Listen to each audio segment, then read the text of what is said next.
Hey everyone, you may not recognize either of us because we haven't done the show in a really long time.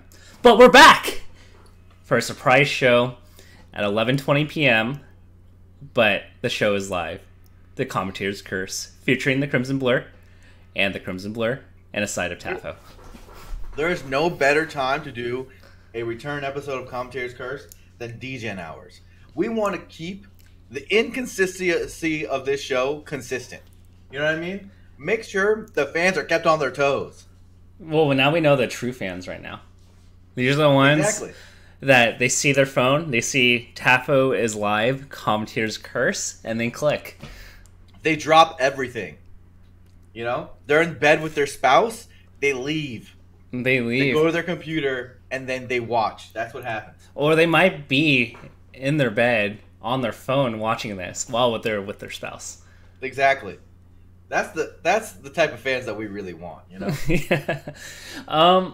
So what do we talk about? I mean, we can't possibly recap everything here. So, I mean, we talked before this. We have some ongoing, chat talks. We can talk about players. We can talk about kind of the grassroots versus esports mini debate we had that actually got a lot of traction on Twitter. And I forget the third thing we wanted to talk about. Oh, there's so much to talk about. I feel like there's more to talk about now than ever before. Oh, Rulesets. That's what we were talking. What I was thinking about. Yeah, we could spend some time on Rulesets. I've been doing this thing just because I haven't gotten my kick of like ranting, where I randomly go on like KJH's stream or Ginger's streamer. Honestly, any Melee streamer, I just like call in. Yeah, it's like my thing now, you know. And I had one with Ginger. It was like an hour and a half talk. We spent an hour talking about Wobbling. And it's the first hour, so that's all everyone listened to. And there was like 30 good minutes of actual like message. And I'm sad because I'm like reading comments and everyone just saw the first hour, and so they're like talking about Wobbling, and I'm like, dude, the message got lost, man. If only we could have uploaded the 30 minutes at the end as a separate video. I mean, he's got to milk it, man. Like, one view, you get another commercial break, you got to chop that up. I'm all about that YouTube game now. Dude, you tell me, man. This Tetris streaming life, this content creation life, I'm not used to it. I'm not either. I'm just going to look at a random video just to see what the curve is like on a video. Because you know how, like, on videos, it could tell you when you drop off? Sure. You can. What? So, like, sure. If I were to look at, like, a random video, it tells you, like, a bar graph, right? Like, it's called, like, audience retention. Where, like, it'll tell you, like, X%, like, 80% of people watch the first 2 minutes. 60% go to, like, the 4-minute mark. Sure. I've seen that on YouTube Analytics before, sure. Audience retention for some of these is really bad. Okay, moving on. Anyway.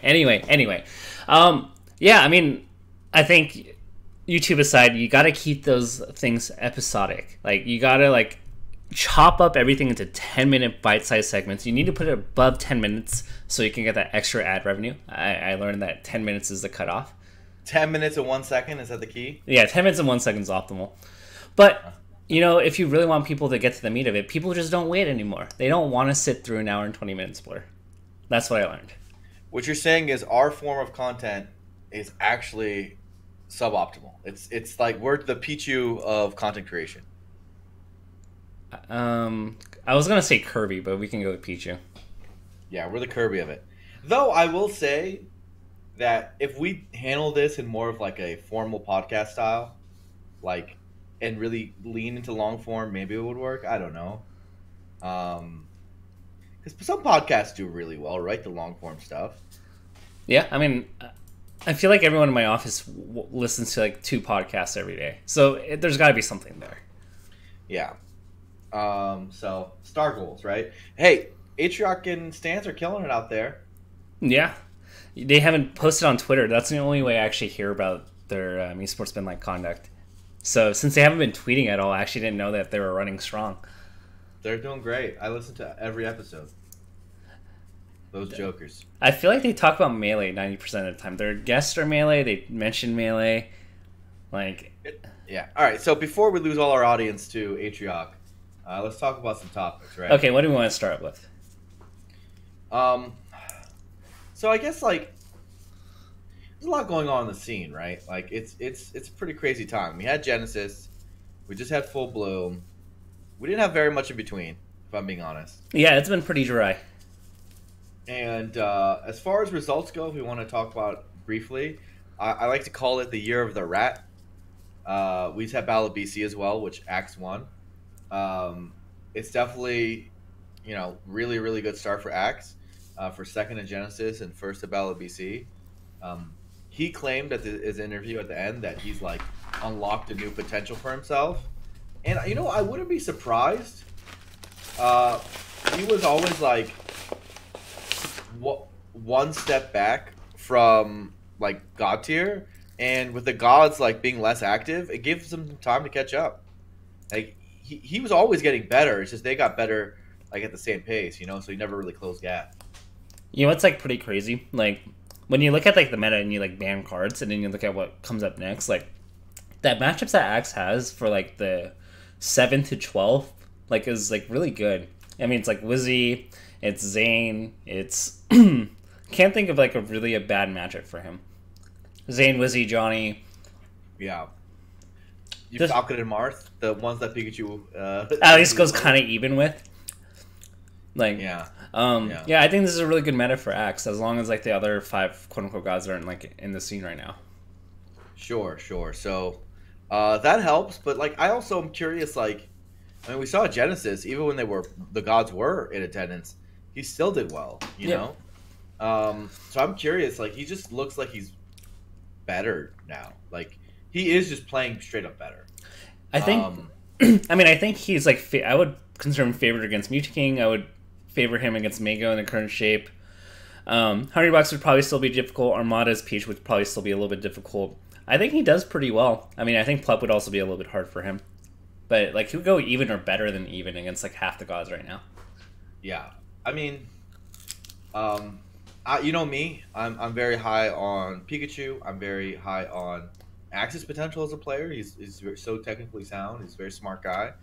That, I wouldn't be surprised if we just have a year of the rat. Never doubt things like that. Things like that happen in Melee all the time. Where, small little advantages are used. These few months, Axe has been grinding Melee. Everyone else has touched Ultimate a little bit. He's grinding Melee. If that's all the time he needs to have caught up to everyone else, then you never know. Maybe it's all it takes. Speaking of tier lists and character placements, did you get to see Armada's tier list recently? Yeah, it's pretty much. I mean, I've talked to Armada so much; it's literally exactly what I knew it would be. The only difference is he put Puff number 1, where he usually puts Fox at 1. Do you agree with it though? I mean, I agree with his tiering, and if you listen to him talk, he was like basically saying that he found a lot of it interchangeable. Obviously, I like Marth higher than Fox and Puff, but I also realize that like Fox is a dummy good character, and you can argue him over Marth any day. I don't think Puff is in Fox Marth tier, but I think I also agree that I have Puff as my 3rd best right now. Right there with Falco, it's close. I think a large part of it philosophically comes down to like how much you value execution too. Like that's like how much you're gonna value Fox, right? Sort of. I don't know. I think people really overrate Fox's executional barrier. But like if you mess up with Puff, like you take 20 damage. Yeah, but like honestly, man, when having seen the technical consistency of like a dude like Leffen, I don't know how big of a factor that actually is at the top level. They're just so good, How often do you like look at a Leffen stock and just like that he lost because of a straight execution error? It's pretty rare, actually. That guy's just that solid, So now I do think obviously there's a big technical difference between the two. I'm not trying to downplay it. I'm just saying that people just overstate it a lot. That's all. I mean, I think that's fair. Yeah. Let's see. Overall, I mean, I think I do agree with the placements. Actually, the only thing that like I would really debate was like Sheik over Falco in the A tier, but other than that, that's kind of like nitpicking. Sheik over Falco was weird. Why not? Wait, you have Sheik over Falco. I have Sheik over Falco. He has Falco over Sheik, which is probably the general consensus. Like, I think most people put Sheik at 5th. Yeah, you have Sheik higher somehow. I don't. I just like. I think Sheik beats Falco in the head-to-head, and I think a lot of the matchups that Falco does do better as opposed to Sheik are like largely irrelevant matchups. Yeah, I don't know how you can find that conclusion. I think Sheik is way closer at being Fox now than ever. I think Sheik what beats about Ices and Puff? Tell me about that, because that's really where it comes down to, right? Ices and Puff.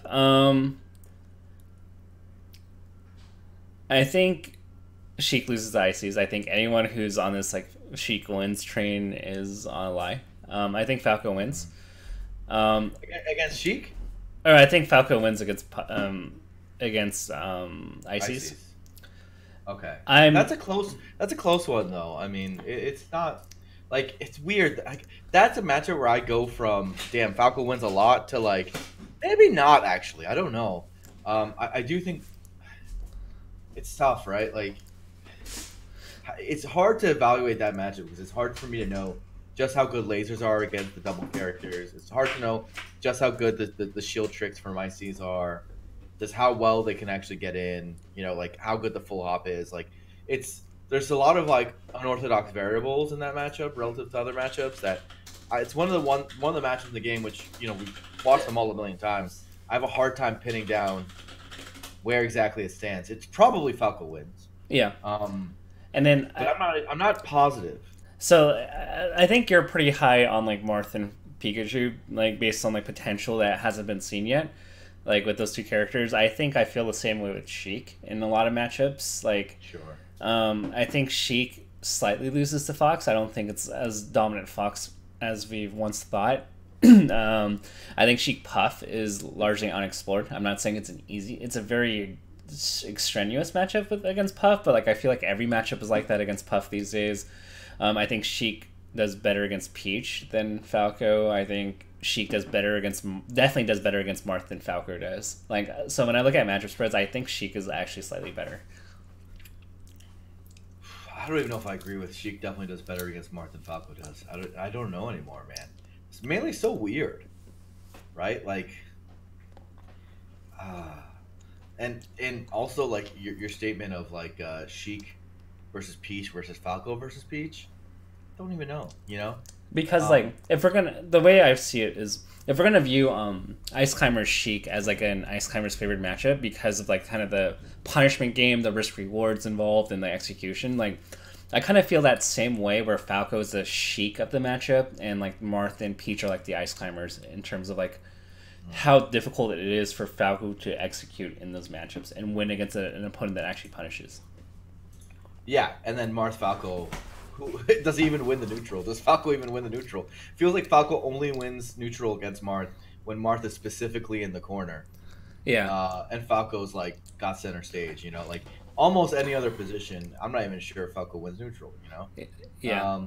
Which is crazy considering how badly the punish game is tilted. Like, I don't really even know, like when I look at the exchanges that kind of go like rock, paper, scissors, there's situations where like Marth just straight up wins and situations where Falco straight up wins.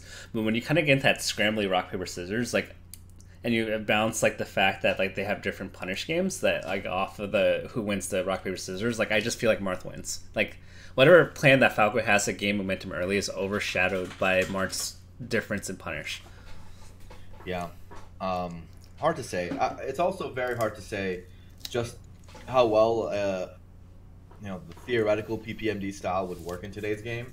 I know a lot of players I talk to, modern players I talk to, think that it actually would get destroyed. And I don't know if I agree with that. You know, some people buy into the myth a lot, not the legend of PP a lot. And I think he was hella good. But it is true that people have gotten a lot faster, a lot better. And I don't know. Is it actually still possible in the modern game to like lock people down with Falco to the point that they can't move? We just haven't seen anyone be able to do it. I think it's tough because like even when PP's high points at the end of his like kind of first hurrah in like 2015, 2014, a lot of those sets like Apex 2015, people are always gonna say like, oh, PP played amazing, but like and like he dominated the competition because he won. But if you look back at every set, like Johnny was one combo away from winning. Like there were so many like like Johnny just missing everything, Kevin not being as good, or PPU not being as good, Armada missing a lot. Think about how much better Johnny is now versus then. Like, it's not even close, right? So, would Johnny today win that set? I mean, yes, absolutely, I think. Yeah. So, for sure. I mean, obviously, not taking anything away from Kevin, he still won that set. And, I think he would do really well, regardless, because he'd adjust. I just think he'd be a Mark player. Yeah. Over time. I think Falco's still really good, though. Like, it's tough. I used to have this period of time where I thought Falco was a lot worse than general consensus. I just thought he was too slow, and a lot of like the full hop stuff, like some of the more dominant characters like Fox and Mars, it doesn't even really work against. It's not even that strong. Lasers. People got better against lasers over time. Blah blah blah. But then I really thought about it, and I had a heart like a moment inward, and I was like, yeah, but look at his matchups. You'd have to really think he loses against the Peaches and ICs and like Puffs of the world for you to put him a lot lower than like fourth or fifth. So he just can't drop that far. Yeah. I think Falco's placement really boils down to, and again, like execution and like how much you value having a sense of control and agency in the neutral. It's like being the Ryu in the matchup and not the Zangief. Whereas Zangief is like kind of like stuck not doing anything, but when he gets in, like he does a ton of damage. So like, do you feel better having that 80% of the neutral game on lock, or do you feel better having the 80% of the punish game on lock? And that's how you're going to value like where Falco is. Yeah, I want Falco to be good. Honestly, he's just such a sick character. He's got a good argument for sickest character, other than Marth. He's just so sick. So, I don't know. I'm not high on Falco. I think he just has a lot of weaknesses. And I think you have to be playing... Like, if you're at the level where you're just simply outplaying every time as, like, Falco neutral, like, you might just be the better player. Is, like, my rationale. Yeah. So, Armada's list, like, pretty similar to what we thought, though he had Puff higher than what he usually has it as. I think otherwise it's, like, an Armada list. Hasn't really changed for a very long time, actually. Except for the Puff thing, that's different, right? My list is obviously quite a bit different. Tafo, it sounds like your list is quite a bit different.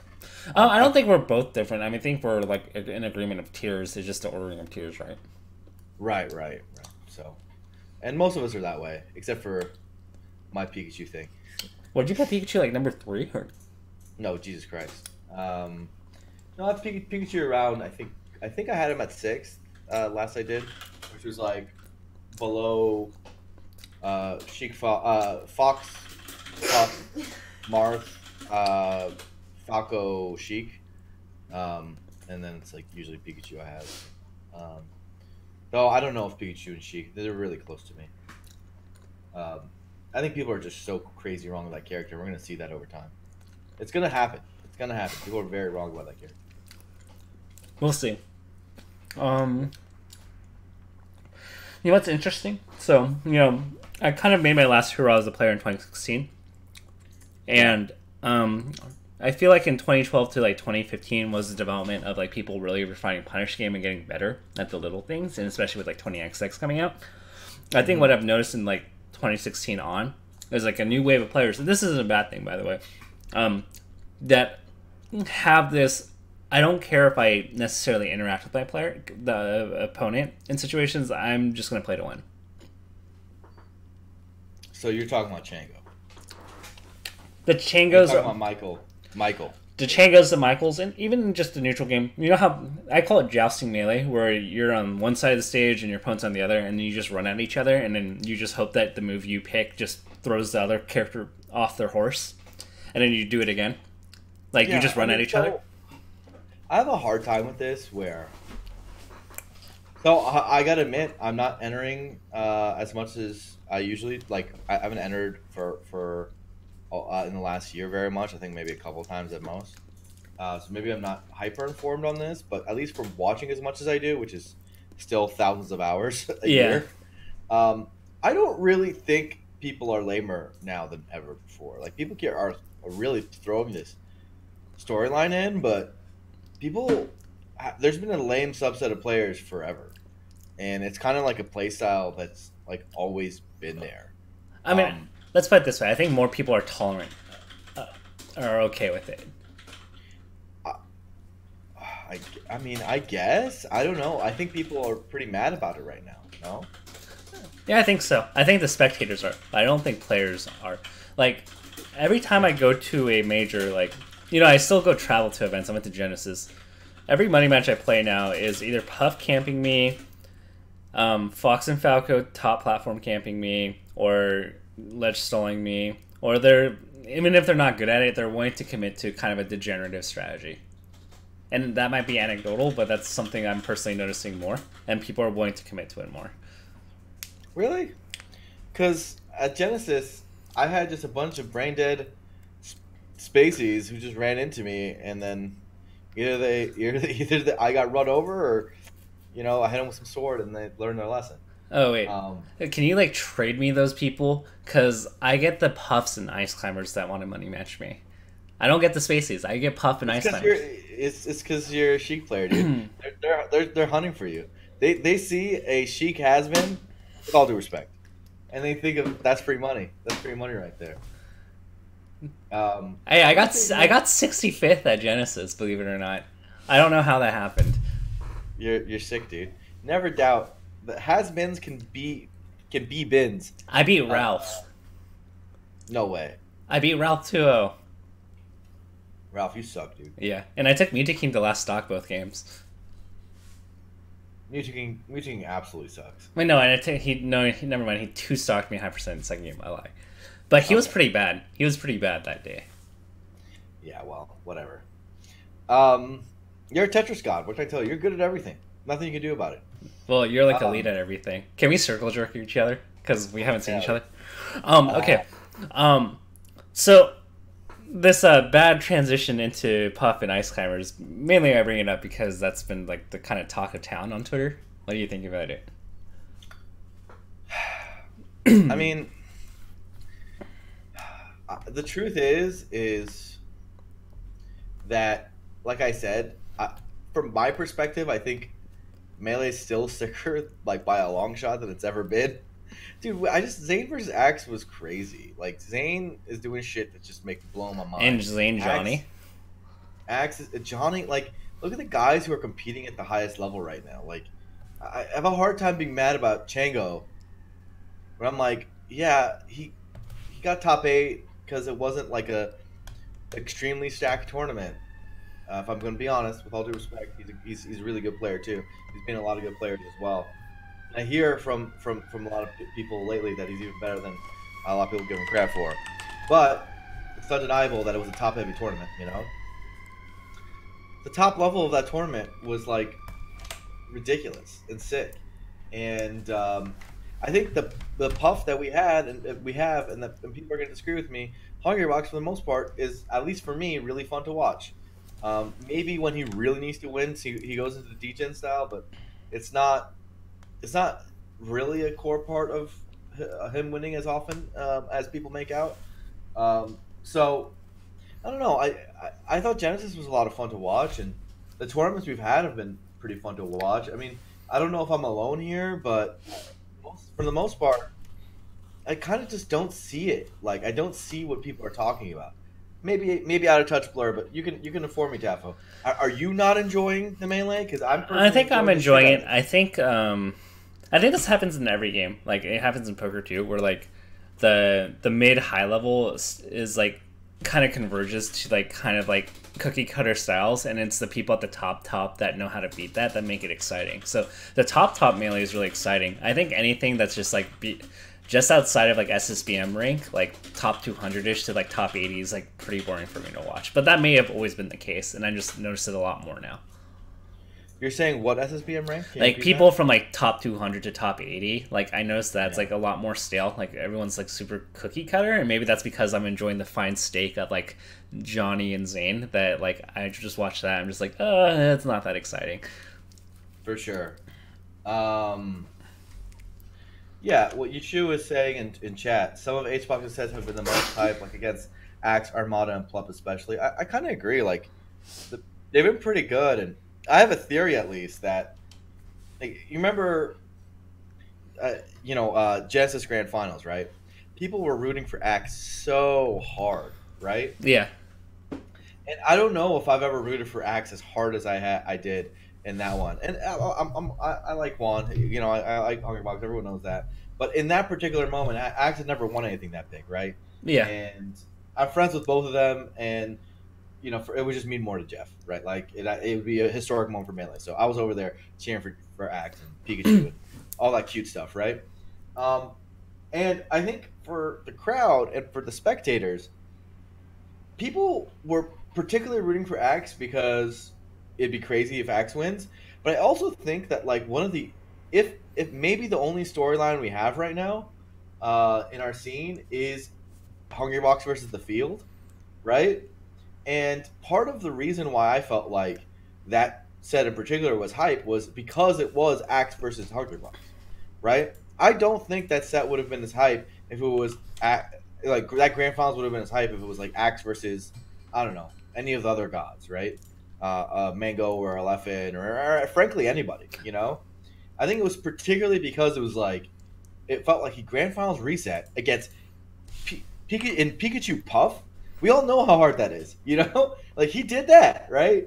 And it felt particularly climactic because of that. And sure, he ended up losing in the end, but I think part of the reason why that set was so awesome and why we all enjoyed the final so much was because of the hunger box at the foil. He just doesn't get credit for it. yeah. And I think it's like if you just watch it from like a Marvel movie kind of standpoint, you have your protagonists, you think they could win, but at any given moment the villain can like destroy everybody, and so there's that like weird sense of tension. And I think that's where like Puff is interesting, right? Like if you play the game, you probably hate Puff, like understandably, but like even when you're winning, like when you have that 2-1 stock lead on Hungrybox, like the fact that it's on the back of your mind that he can win this, and that there's always that uneasy tension, actually makes it like one of the most exciting things for me to watch personally.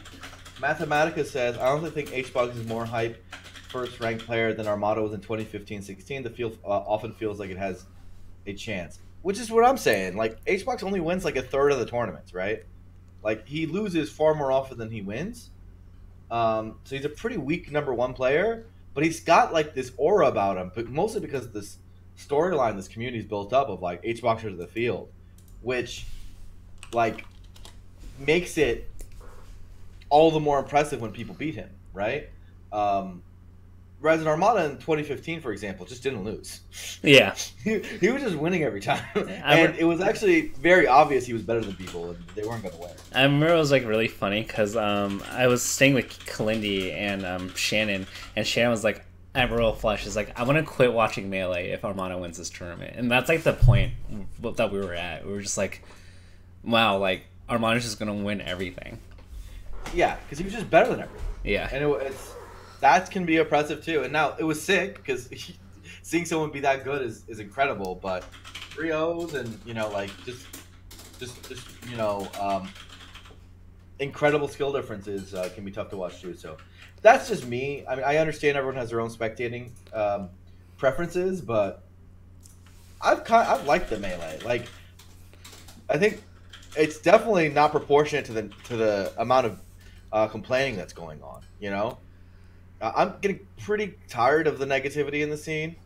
I see why it's there, but it's very draining. So I gotta be honest with you, Tafo. Like, it's demotivating for doing like almost anything in a way. oh yeah, I mean, I think negativity breeds negativity and hopelessness. That like, it's hard for me to be on Smash Twitter, and like, it's actually like a nice change of pace for me to do Tetris, where like, I can kind of disengage from that sometimes. Not to say that I don't like Melee. I love Melee, but it's nice to be able to disengage from that once in a while.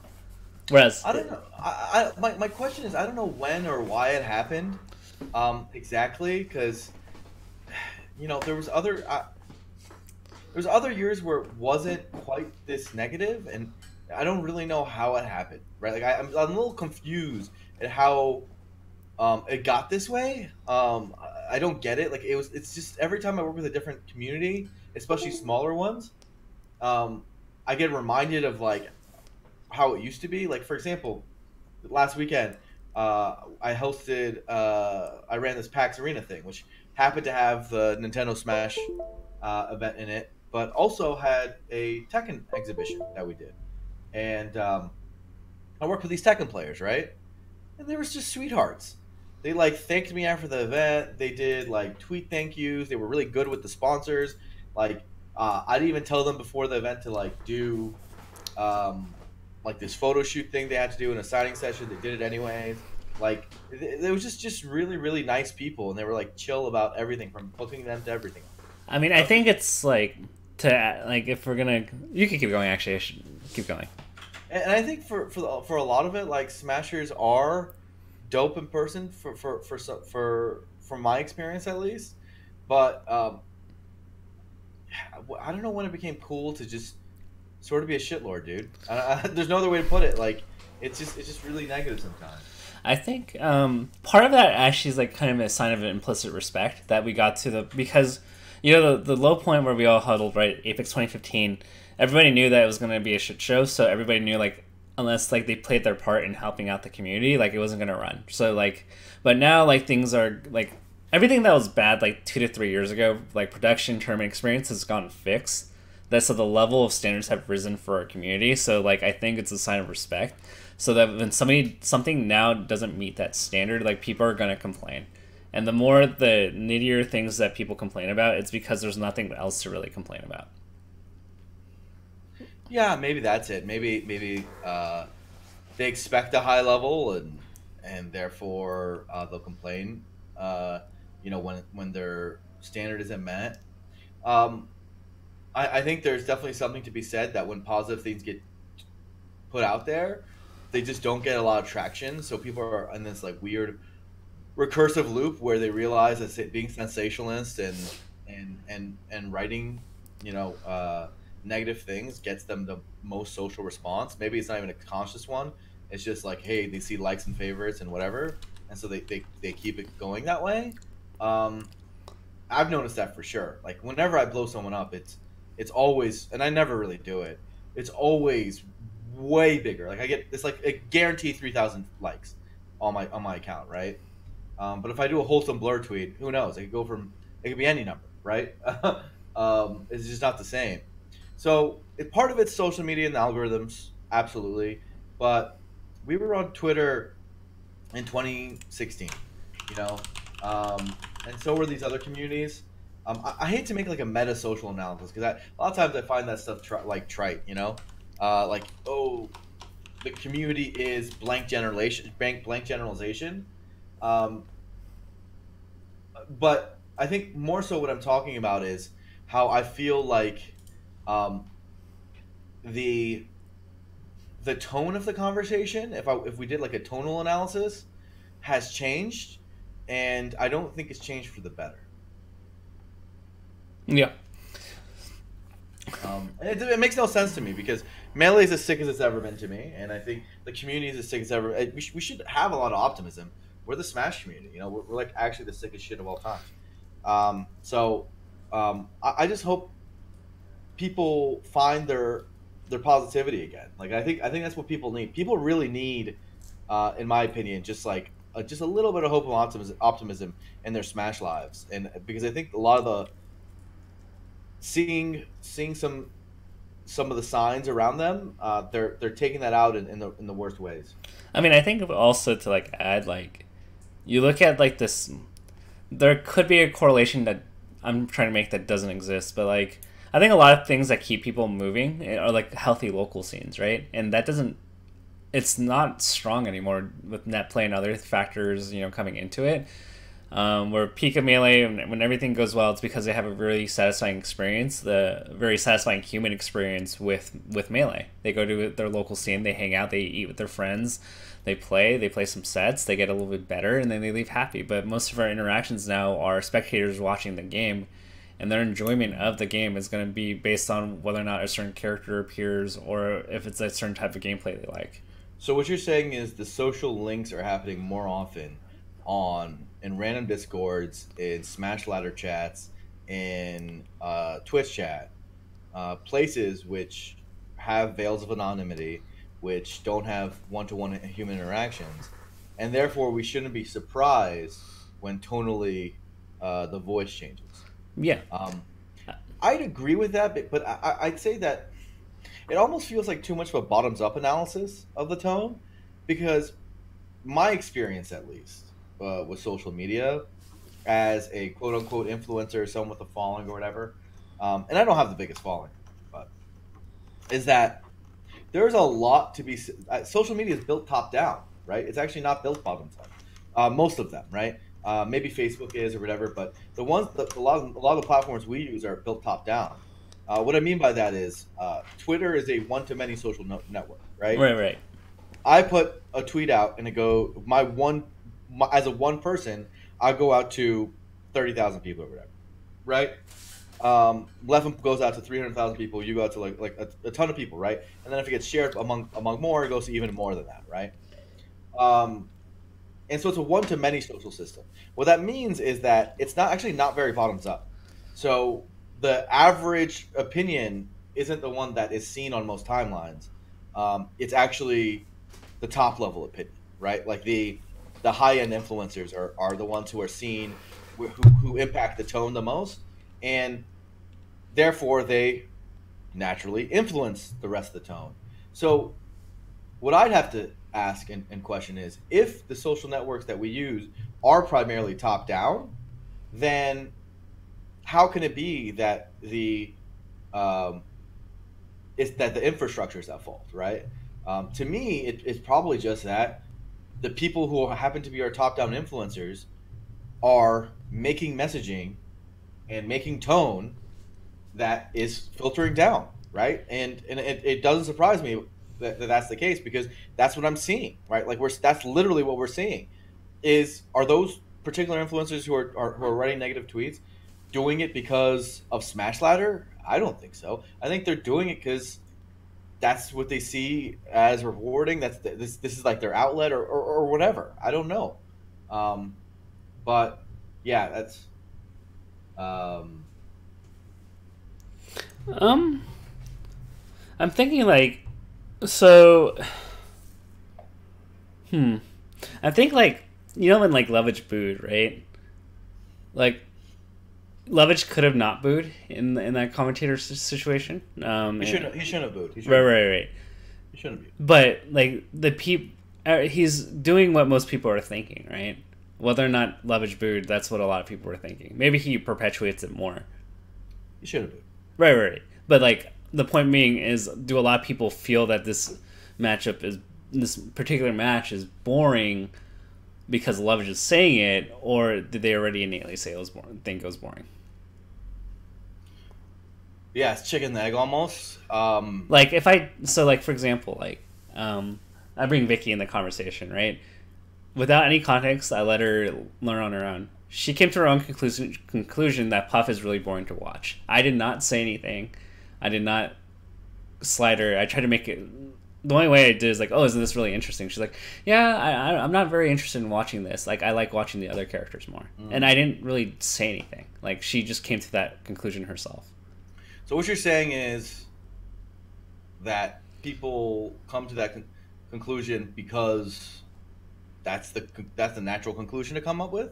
I mean, okay, let's say you know as well, the sports analogy. You and I are appreciative of the 05 era Spurs, right? Very defensive, very fundamental. Did not give nasty. Average viewer didn't like that. They're lame, right? But I also don't know that they didn't, right? Like the ESPNs of the world were telling us that the Spurs were boring, but like why? You know, like well, why? I guess you're right that the ratings were lower, but the ratings were going to be low when San Antonio and Detroit play in the finals no matter what. There's two small market teams, you know? Yeah. So, like, again, in that scenario, I don't know how much it was But like on ESPN but the that drove that narrative or otherwise. but like the Phoenix Suns were that era. Imagine if the Suns and like Heat got into that. The Suns aren't a big market team. They had Steve Nash, but like the star power in the Spurs are arguably bigger with Duncan, Ginobili, Sure. and Parker. Sure. So you're saying basically, I think it's a little bit of box A, a little bit of box B. I think you do have. probably it's probably both. Is the truth. Maybe maybe that set was actually boring, and also maybe love is shouldn't have boot. Yeah, or like You know, or like the Pacquiao thing, right? A lot of dude, people. I can't change the other one. So for me, like, it does nothing for me to say that, like, uh, how am I supposed to change the bottoms up opinion? I can't. You right? changed the rule set. Oh God. Oh God. I opened the floodgates. Or like, let's say another example, right? Pacquiao versus Mayweather, right? A bunch of people came to their own conclusion that match was boring and that Mayweather played like a little bitch, right? For lack of better words, right? The boxing narrative, the commentators did nothing to indicate that it was a boring match, and a lot of people came to their own conclusion that Mayweather is very boring. Sure. But that he'd been carrying that stigma for like years before that. That's true. Like that boxing commentators had been talking about that for years. That's true. So I get your point, and I get that being with Twitch and everything, and part of your job is to help grow Melee. That you do have a very real struggle, and it boils down to what can you control and what you cannot. And I do not envy your position. Right, and I think sometimes it makes me think that like I always thought it was a little totalitarian. I always thought it was a little dystopian when I saw like the David Stearns of the world like basically silencing their players and finding them, finding owners, even finding anyone for saying bad things about their league. Like if someone in the NBA badmouthed a ref or said something, that was deemed detrimental to the NBA, they straight up fine them like tens of thousands of dollars, hundreds, like even higher, hundreds of thousands. I always thought that was crazy. It was like, wow, you control speech to that level, right? Like these players can't just say a call was bad if the call was bad in an interview. But I kind of get it now. I kind of get why the rule ended up that way. I don't know if it's a good thing because it does feel quite controlling. But I see where it's coming from. Like it hurts the product a lot if the NBA players just talked as they really thought. Because I bet NBA players like, do you guys think ref calls are good all the time? No, refereeing is a major weakness of the NBA. Major weakness. And if all those guys spoke their mind, they would never stop talking about how lame it is that the Warriors exist. It's literally would be just constant. It would be every single tweet that they ever do from now until forever, right? And would that hurt the NBA? I think assuredly, right? So I kind of see where that's coming from, right? Now people still talk about how the Warriors are lame, right? And people still complain about ref calls, but it's not being shared from large Twitter accounts with millions of followers. So it sometimes doesn't pick up the same amount of traction, right? Yeah. I'm trying to think. We need refs in Melee. And by the way, that's how I think it would go in our situation. Like, imagine a world if, we lived in like a 1984 version of Melee and people couldn't do negative tweets anymore, right? I still think people would complain about Puff. And I still think people would complain about Wobbling. I still think people would complain about this or that. But if the top level guys aren't promoting that narrative, I think it would get talked about way less, right? That would just happen. Depends. There's multiple stakeholders, right? There's the viewer that doesn't play Melee or very little, but those guys wouldn't notice a thing. Those guys right? wouldn't. Yeah, those guys wouldn't. But the people that those guys don't even notice the bad calls unless they're super blatant, for example. But the people that are in MDVA and at that Arcadian level where there's 11 ice climbers, they're still going to be like, "Wow, this fucking this sucks." Yeah, Yeah, and they're gonna still talk about it amongst themselves. Yeah. But there won't necessarily be like articles made and posts made about how, because it's the pervading narrative right now. Like, it's legitimately the pervading narrative right now. We don't even talk about the game. Um, and I think it's sad. So, um, I hate to be super meta about it because, um, talking about tone and like I said, some of it's trite. I hate when people generalize and say the community is trash. It's toxic. I love the game, but I hate all that shit. Just put it away. Like generalizing large groups of people is no good. Um, for me, what I'd rather fix is how we deal with problems, where like emotions are outlet, and also like the where these emotions come from and how we can change that if we can. Um, and similarly, like if those emotions exist, how do we turn that frown upside down? If you know what I'm saying, like how do we turn so much of this negativity into optimism? Because that's usually where Smash's best shining moments are, right? And giving people a little hope, a little optimism, and in the future of the game and the future of Smash or what have you. I think most people think that's going to happen if, like, I don't know, Axe wins a tournament or someone beats H. I don't think it's going to happen that way. You know what I mean? Like, I really don't. I think if Axe won Genesis 6, I think a lot of the status quo and that stuff would stay the same, right? I think it'll happen by people feeling better about the state of the scene and the direction it's heading. I mean, I feel like anytime, like this goes beyond Smash, like anytime you feel like a group of people feels like they lose agency over the situation, then it feels hopeless, right? And maybe at the macro level, like people feel like Hungrybox is this unbeatable force, which not true, by the way, and that nobody can do anything about it. So when that narrative of hopelessness comes in and that they feel like no one has agency over the situation, that's when people get frustrated and lose hope and they get mad because they feel like they don't have power. There you go. When people feel like, yes, when they there's nothing that can be done about the situation. It's like why people could potentially not watch the NBA right now. It's like we can't do anything about the Warriors. They're gonna win, right? And it's sort of self-evident. And there's nothing entertaining about that product to us. And my team has no chance. Blah blah blah blah blah. Right? And in Smash, you could feel the same way about Hungrybox. It's on the commentators and the influencers to tell people that's not true. Hungrybox is not the Warriors. He's not even close, right? Like it's not even in the same ballpark, realistically, right? So that would help. I don't think the narrative on that has been done well enough. But also like when things like the Wobbling and Puff discussions come up, at least we should temper it with some genuine dose of realism. Like Puff can't platform camp every character. People know that, right? Like ICs are by far the character in the of the top group that get destroyed like this the most. You can't do that to Marth or Falco. Like you just literally cannot do that, right? That strategy. It just does not work. And similarly, like Wobbling, like, look, I get it. It's lame. I agree. It's been in the game for a long time. I don't know how you just noticed, but it is lame.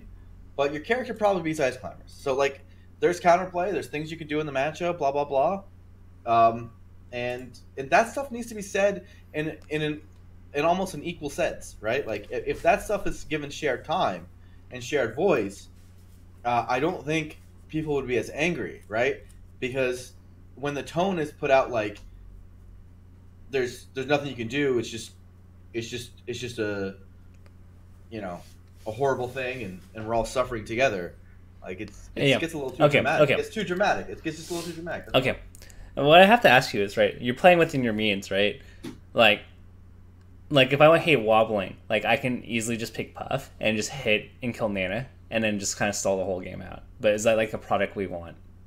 So part of it's we talk about like things we can do, but like let's say you play out the things you can do, like as a player with agency. Is this like what you want? out of the game.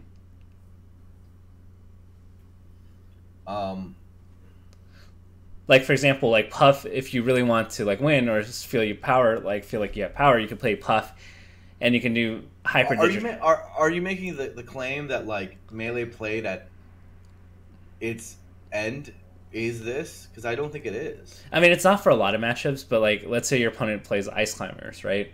Then like you can kill Nana early and just top platform camp, and that's something that like Spark does. That's something a lot of Foxes and Falcons are beginning to do, right? Yeah. The Kaons and... You're saying beginning. This has been like the standard game plan against Ice Climbers for a decade. Yeah, but like most people aren't willing to play it to that. What? They've always been doing it. Like Okami against Fly, bro. Like literally everyone. This is the only way to play against Ice Climbers for going on a decade. Like this is kind of where I'm at. Where I'm like, none of this is new. None of this is like news to. It shouldn't be news to anyone. I don't think there's a higher proportion of this relatively than it's been. This is just how you play against Ice Climbers, like, and you know what? It's actually really hard to execute. Like, it's not easy to do that against good Ice Climbers and actually get away with it. Yeah, that's true. Asin's Falcon comes to mind with 2LE Max. Yeah, like this should start in 2004. Like, this is kind of what we've been doing against ICs because it's the counterplay. That's the matchups, and if you guys ever played it, you know how hard it is to actually successfully implement that strategy. It's not exactly easy. So who has like? I guess like there's like a conflict of agency here. There's a conflict of agency of Ice Climbers feel like they can't do anything against platform camping. There's the agency of the player playing against Ice Climbers feeling like that's the only thing they can do. And as an audience member, if this is what everybody wants, like because Okami did it, yeah, that's true. But like, what if this is like the thing that everybody does, like every set? Do the ICs players think that they can do nothing against it? Because I haven't seen. They don't seem to be the instigators of all this. Don't you work with one? Nintendo dude? Yeah. Well, yeah. He doesn't think ICs are very good as a character, but I don't think I've ever heard him say that ICs can't do anything. Right? Wobbles also thinks ICs can do stuff. Like, let's not mistake someone playing a matchup poorly for ICs can't hit a character on the platform. They can't. Right?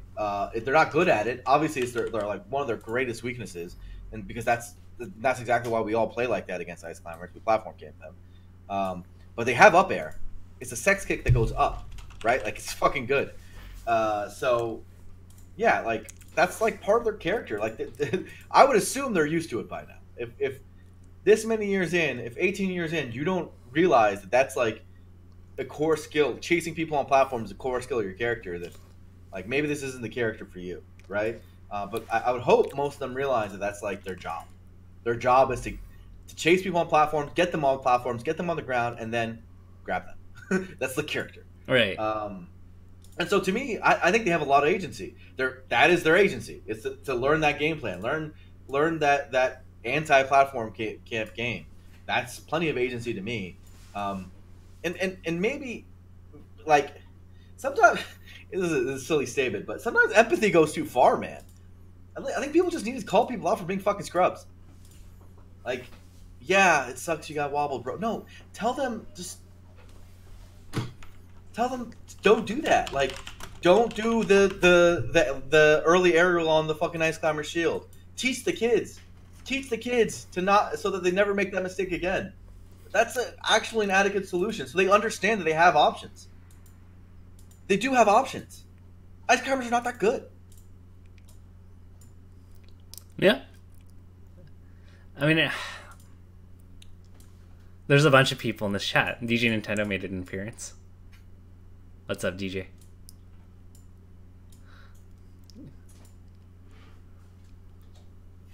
How do I reach these kids? So you're saying, like, basically people feel a lack of agency. One thing I think that people definitely feel a lack of agency about is the scene's health, right? Like, I think a lot of people, and I mean, I include myself in this, sometimes feel powerless in directing the scene, pushing it in the right direction.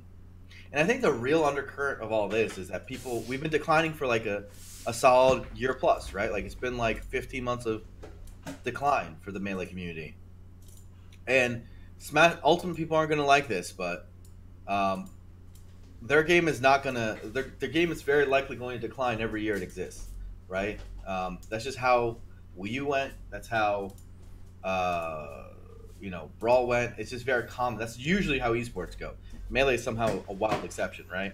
Um, and if that's the backdrop, like that is not a good look for the Smash scene in 2 years. And I just speak frankly, right? Like a lot of people, I'm not the kind that like screams out from the rooftops that Smash is dying or anything like that. But if I'm being honest, I think if drastic things don't happen, like very very soon, we're going to all be in an extremely bad spot in 2 years. Um, there's so much more investment coming in for the rest of esports that it's hard for us to keep up. It's extremely difficult to keep up. We have a lot of core weaknesses that uh, make it even more difficult. And if Melee continues to decline in particular, we're going to lose a ton of TOs. And again, ultimate people won't like to hear this, but most of their events are run by Melee TOs, a lot of them especially, and their core market is really young. And TOing large events is hard for 16-year-olds. It's just not that easy, right? And there's some older guys and great leaders that are great and they're doing it, but there's not enough to sustain the demand, and so they're going to need melee TOs for a long time. That's a fact. And so they, just as much as anyone else, but mostly because we have this awesome symbiotic relationship between the two communities, are going to need melee to do better, right? They're going to need us to do better and carry our slack. And so I think that's like the underpinning of it all, is that people aren't blind to it.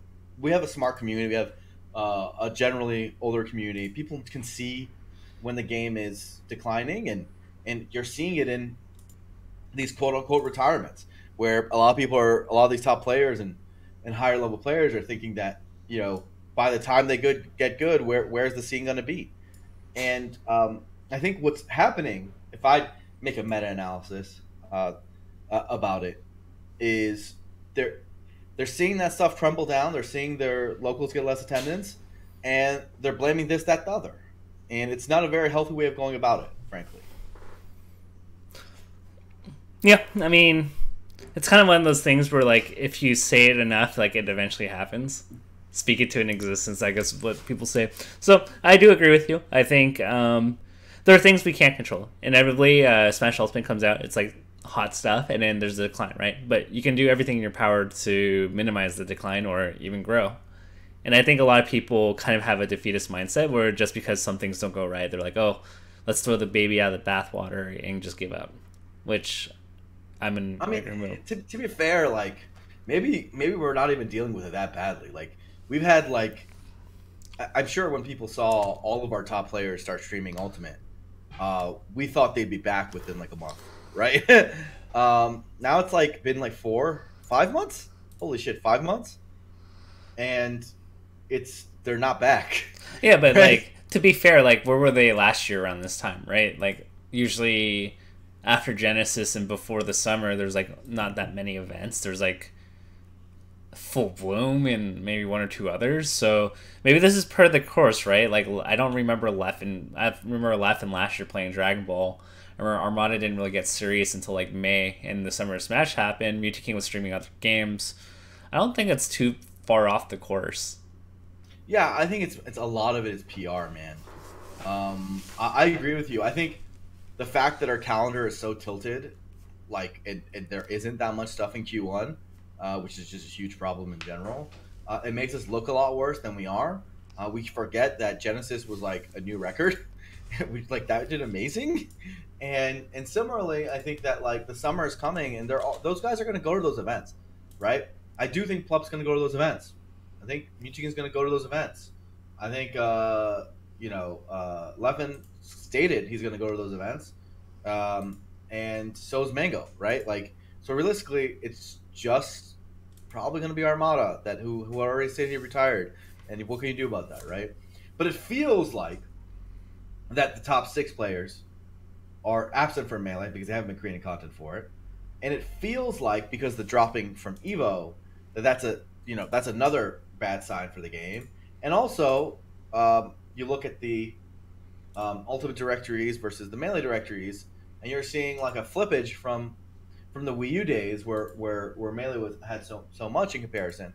And it's more of a feeling and the PR of it than even the reality sometimes, right? Yeah. It feels like the gods abandoned it, right? And that doesn't feel good. I agree. This is why like we kind of have to look at things like holistically, right? Like some people are just going to point out to like some of the larger like factors of we're not an Evo, are we dead? And so I think that's where I think people like us have to kind of spin the course and say that's not actually what reality is. Yeah, summer will be good. We have to fix a lot of things for sure, but I think summer is going to be good. There's like a lot of good events coming up. There's Gommel, there's Smash and Splash, there's Big House at the end of the year, there's Low Tier City, there's Shine, presumably. I don't want to say any more events. I don't know what's announced and what's not. There's the BTS major. That'd be funny if you accidentally like announce some events straight on the show. There's the Smash Summits. Like, you know what I mean? Like, there's like tons of good shit coming down the pipe. And so like, let's cool our brakes, and let's give ourselves some time to like catch our breaths because the truth is like, here's the way I look at it, Tafo. Yeah. Yes, by all accounts, Melee declined about 15 to 20% last year. 2017 was our statistical high in viewership and in live attendance. By every metric I have, I try to compile attendance and viewership data like very rigorously. I have spreadsheets on spreadsheets about it. And 2017 was our peak. It's a fact, right? We declined like 15 to 20%, depending on how you calculate it, in 2018. There you go. That's also a truism. And right now, we're not on good pace for this year. But I haven't actually checked. I wouldn't be surprised. Dude, Genesis was so big. It was like so much bigger than the last Genesis that we might actually be above 2018 right now. I'd have to check. At least in viewership. And live attendance were definitely worse. The local numbers are down, right? So you have that, right? But one thing I know about esports and Smash is that resurrecting users is a lot easier than making new ones, right? Making new users is like the hardest shit, right? And what I mean by that, guys, is a resurrected user, as I call it, is a player, someone who's been familiar with the Smash scene, gone to a tournament, watched streams, whatever. They're a part of the community at some point. They quit, leave the scene, what have you.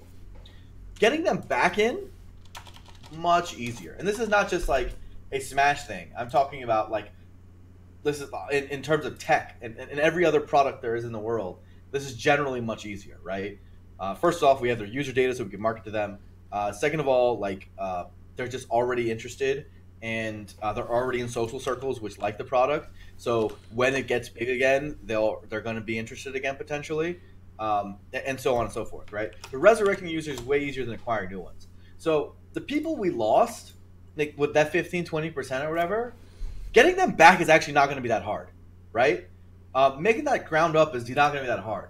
I think most of us like naturally view decline as shit. We worked so hard for these numbers, you know. Like let's say that in a theoretical world, there's 100,000 people, right? Now you decline 20%, you have 80,000 people. Getting 20,000 more people, that sounds really hard. Well, the truth is the 20,000 that we we potentially lost in that world, you can get back hella easy, relatively, right? They're not as hard as acquiring them in the first place, right? So yeah, that's where my optimism lies. Is that having seen the cycle so much, it's not that big a deal to decline 15% on 1 year, right? It happens to pro sports all the time. People don't watch the NBA for 1 year because the Warriors are boring, but they come back, the next year because their team's good. It happens sometimes, right? And so we got to be patient with it. It's not that big a deal. We've hit a good critical mass. Yeah, I mean, I think it's just kind of weird because for a lot of us, it's like our first like big esports, so it's like hard for us to kind of take a look back and kind of look at it from a more macro scale, right? Like to see like seasonal dips in viewership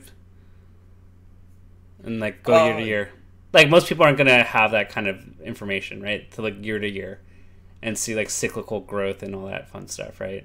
Yeah, it happens. I mean, literally, this is very common for Smash on the year of a new Smash game, right? The new game gets the attention for a little bit. Summer rolls around, time goes by. Usually, what happens is that people realize they don't like the other game that much, and some go back to Melee.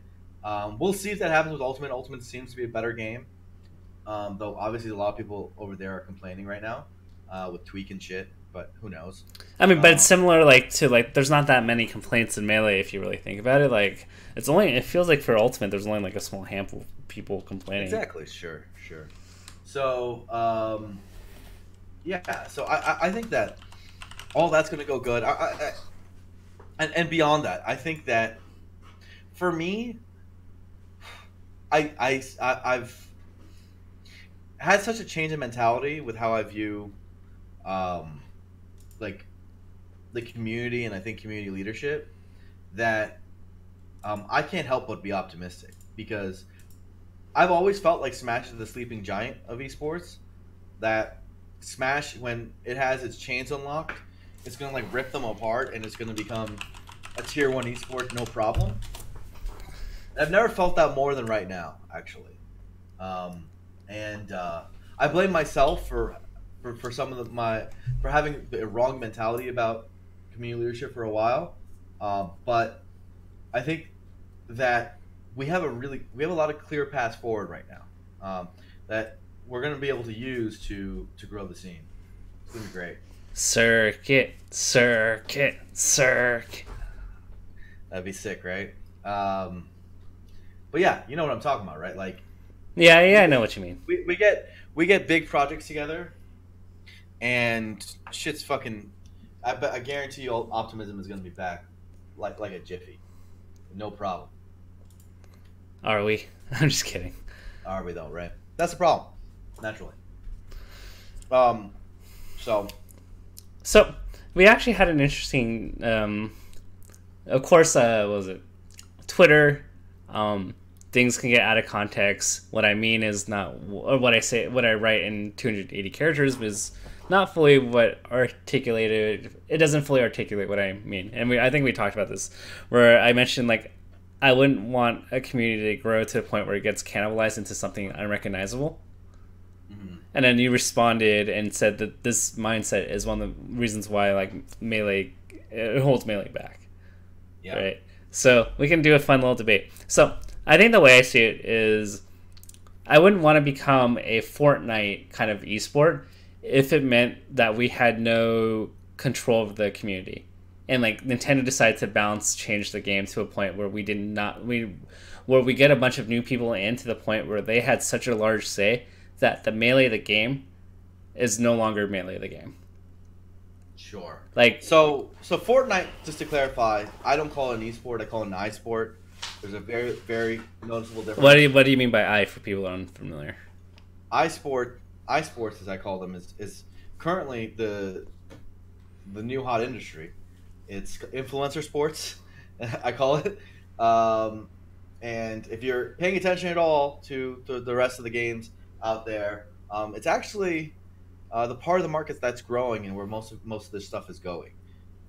So what people are doing now, for the Melee fans who are unaware, is instead of running tournaments to find out who the best player is, you put the biggest streamers in a tournament, and you kind of make rules to make it fun and playful, so no one really loses, and then that's kind of your show. Now, there's nothing wrong with that. I don't think so, but it's very different from what I consider traditional esports, which is, high level competition, find the best player, like literally just it's sports, right? So I agree with you that I don't want Smash to go down that route, but I do think that there is a room for iSports in Smash. Like, I actually think we should be doing stuff like that more often. Like, I think it would be sick if we were smart and took like some influencers and put them together playing Ultimate and like grew our base that way, right? Like brought their fan bases in and grew our base that way. That's a smart thing to do, but I don't want that to be our main competitive format. And similarly to what you're saying, like the competitive formats that either Nintendo champions or a lot of people who don't come from the community champion, like they're just not what we're interested in, right? Like we value our independence a lot, and we care a lot. So, um, we have to hold that stuff dear. And so, being bigger while giving away our soul does not sound great. So, I agree with you on that core context. However, having said that, the way you worded with that, I don't think.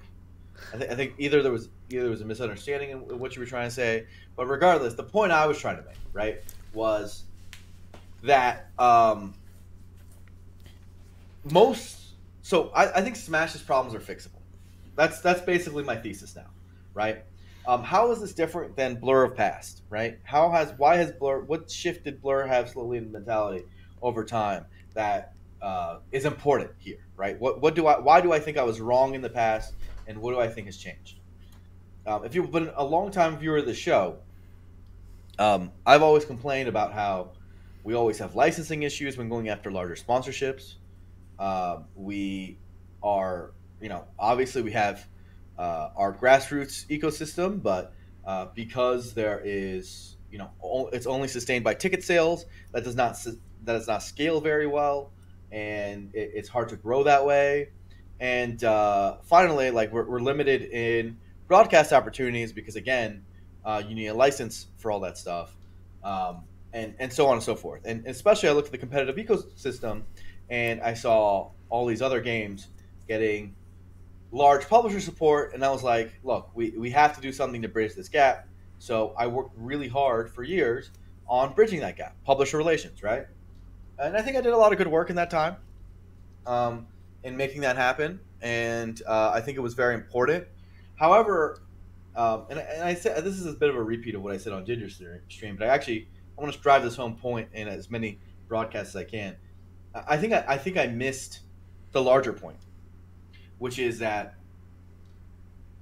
sure, those things would be nice, and I wasn't wrong per se about a lot of what I said, but more so that I missed how much can be fixed, right?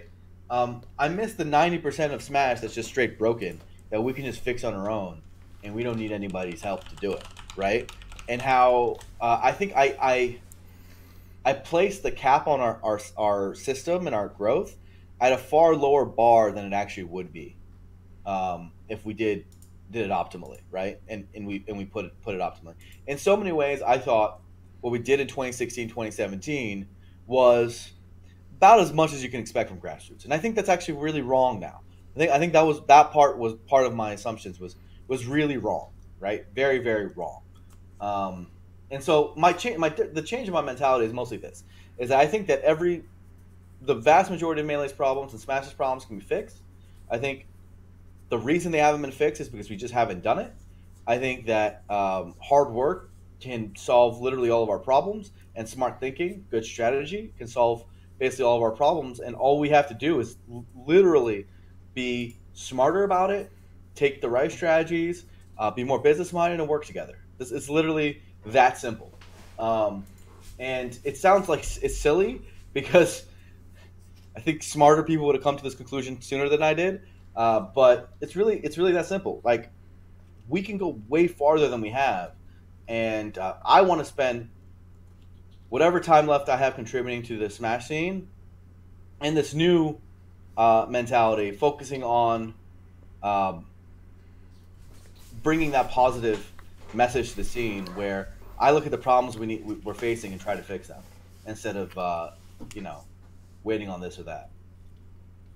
I mean, I think that like applies to anything, right? Like a lot of people stop improving in Melee when they just feel like they can't change anything, which is why I think having a sense of hopefulness and feeling like you can change things and feeling like you have agency over a situation like here is also like important, right? Whether it's community wide things or matchup things or viewership things, right? Yeah, absolutely. So, dude, I just think everything can be fixed. It can be all be fixed, and I think all of our problems are so solvable, man. Like,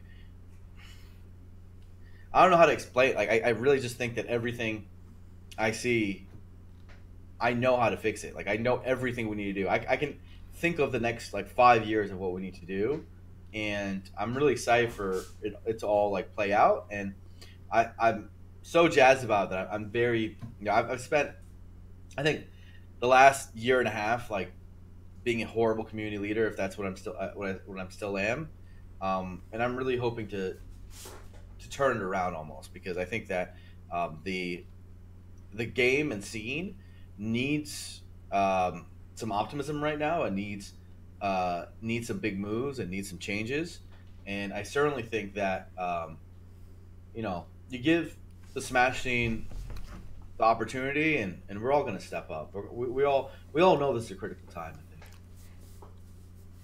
Melee needs to be more Kings of Cali 2, not Elo. Cool Fire knows what he's talking about. Yeah. So when's Kings of Cali 5? But that alone would do it. That's all we need. I drop Kings of Cali 5. You don't think optimism comes back a little bit? Yeah. Little positivity comes back. A little pep in the step. Happens immediately. It's just fire. A little bit of Kings of Cali by my side. Dun dun dun dun dun dun dun. A little bit. That's all it would take. A little. We do a ROM. People are talking about ROM. Wouldn't that shit be fire? We do a ROM right now. A little bit of Blur is all we need. A little bit of ROM is all we need. Wait, you're not buying. A little bit of Melee on the side. All right. Yeah, I mean, I think there's a lot of things we can do, and I think if we want to keep seeing like growth, we have to not be happy with the status quo. Not in just the silly like Ice Climbers vs. Puff sense, but in terms of the ideas that we can come up with as a community to consistently innovate. Oh yeah. Now I have a lot of fears. I think I've more. It's weird, right? Like Tafo, I gotta admit, I've never been nervous about or had a lot of self-doubt when it came to like Smash stuff most of the time. Very self-assured. But I think that in the current climate, like I'm actually quite nervous about the prospect of changing that tone around. I like switching that smile upside down, like I said, going from like a very negative outlook to switching it all to be positive and bringing optimism back. I think it's in all of us to do it. And dude, we need Bobby Scar, dude. Can he do that part? Because he's so good at it. But you know what I'm saying? Just a little bit of spark, just a little bit of hope is I think the secret sauce. That's really it. It's funny because like we're listing examples. It doesn't have to be some grand program. You do just a little cool thing. The beauty of that is Melee, and these people will grasp onto it because we all want it right now. Scar and Toph show in. Yeah. Do you even see Scar? Barely, dude. He's like our Obi-Wan Kenobi. He's so sick, dude. I love Bobby. He's amazing. He really is, and he's also really wonderful for the scene. Like I said, like that the positivity and energy that he gives just cannot be understated. Like dude has the soul of smashing. So it's beautiful to see, and a leader is good when you can feel when they're not there. You know what I mean? And I think like when Bobby is busy with other shit, you actually feel it, right? And that's fucking impressive to me. So shouts to the homie. Hopefully he never hears any of this, but I respect him a lot. I feel like there's a list of people I can never have them hear a compliment. You are definitely number one. Scar's number two. Sick. Mike Ross used to be on that list. Not anymore. I just want Mike Ross back. Yeah. Mike Ross leaving like literally changed the whole FGC. Like turned it from sick nasty to lame, like hella quick. Yeah. Yeah, we need our Obi-Wans back. Can't you just like pay? Like, can't you just like carve out an hour meeting and say it's like for Twitch? Like it's a business meeting. We have to like drag him out there, dude. Like I think that's the key. So like Bobby, I don't care. Maybe I have to have a conversation with. So here's what we do: spa day we do a sub goal here, or we do a donation goal. Well, how much it costs to do a spa day for Sophie? Seriously, babysitter for a little Dawn, and then we get Scar. That's all it takes. It's San Francisco prices, so it might be a little pricey. I'd pay for that. I'd pay for that right out of my pocket right now. $300. $300. Done. What does that buy us? Yeah. So someone asked a question in chat that I want to talk about. So, do you worry the current figures / influencers don't have the drive and passion that the former figures have, and are the former figures too tired of fighting this battle? The Totally Max, I actually wonder this sometimes. Like, first, I wonder in an introspective way. Like, I'm a quote-unquote old figure. And sometimes I wonder if I'm too old. Like, am I out of touch? Like, I have all these moments, right? No, it's the kids. No, it's the kids. It's the kids that are at fault. Yeah. And a lot of that's my fault. Like, I haven't gone to events as much as I used to. And so I'm probably am a little bit out of touch. I watch so much that I hope I'm not. But it's not a lot of, some good new leaders have come about, like in the TO space, like Kevin Deere, who just run Battle BC, Aiden, who's been around for now 5 years, but he's been doing great work, like blah blah blah. They've been doing great, but they haven't, I guess, hit the same social level of impact as some of the other major TOs of Smash history. But they're building their resume. As far as like players go, there is, I think like Zane's been a really good positive force. So you gotta say that for sure with him. Maybe not all of them, but we don't have a bad crop of people. Like I said, I really think it's the subtext to all of this, where people are reacting and thinking negatively because they see the scene going in directions that they don't like, and they're pointing fingers. But I think realistically, like, we all know we can turn that part around. Like, I wouldn't be surprised, like, if the best remedy there is just we host the Kings of Cali, we do something cool, and people remind themselves, oh yeah, this is the sickest game of all time, the sickest community of all time, and it becomes really obvious really quickly. Yeah. It's just the truth, right? Like, the truth will set you free. I think one of the things, like, I did my best to like try to train up some people to replace me, and I think I did a reasonable job. But I think, for some people, there's like a kind of a time frame in terms of volunteering before other life stuff happens. Like, you're in a full-time position to do this, so it's a little bit less challenging for you. But there are so many people, like, even if you look in the MLG era, that like really poured their heart and soul, and then they got into their late 20s and early 30s, and just because of time commitments, they weren't really able to position themselves to constantly do the things that they wanted to do in Smash, like, or maintain that level.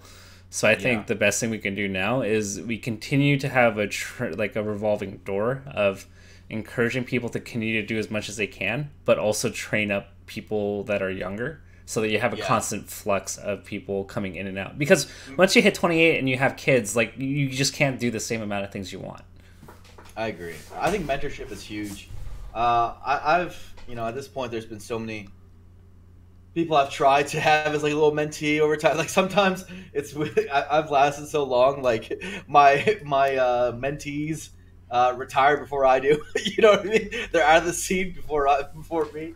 So it's funny how that works out sometimes. But I totally think like that is super key. And I think every person, like, whether you're just, a local leader, regional leader, or whatever, like, always think about that. Like, think about what to do about, like, if you have to move, if you just can't TO anymore, whatever.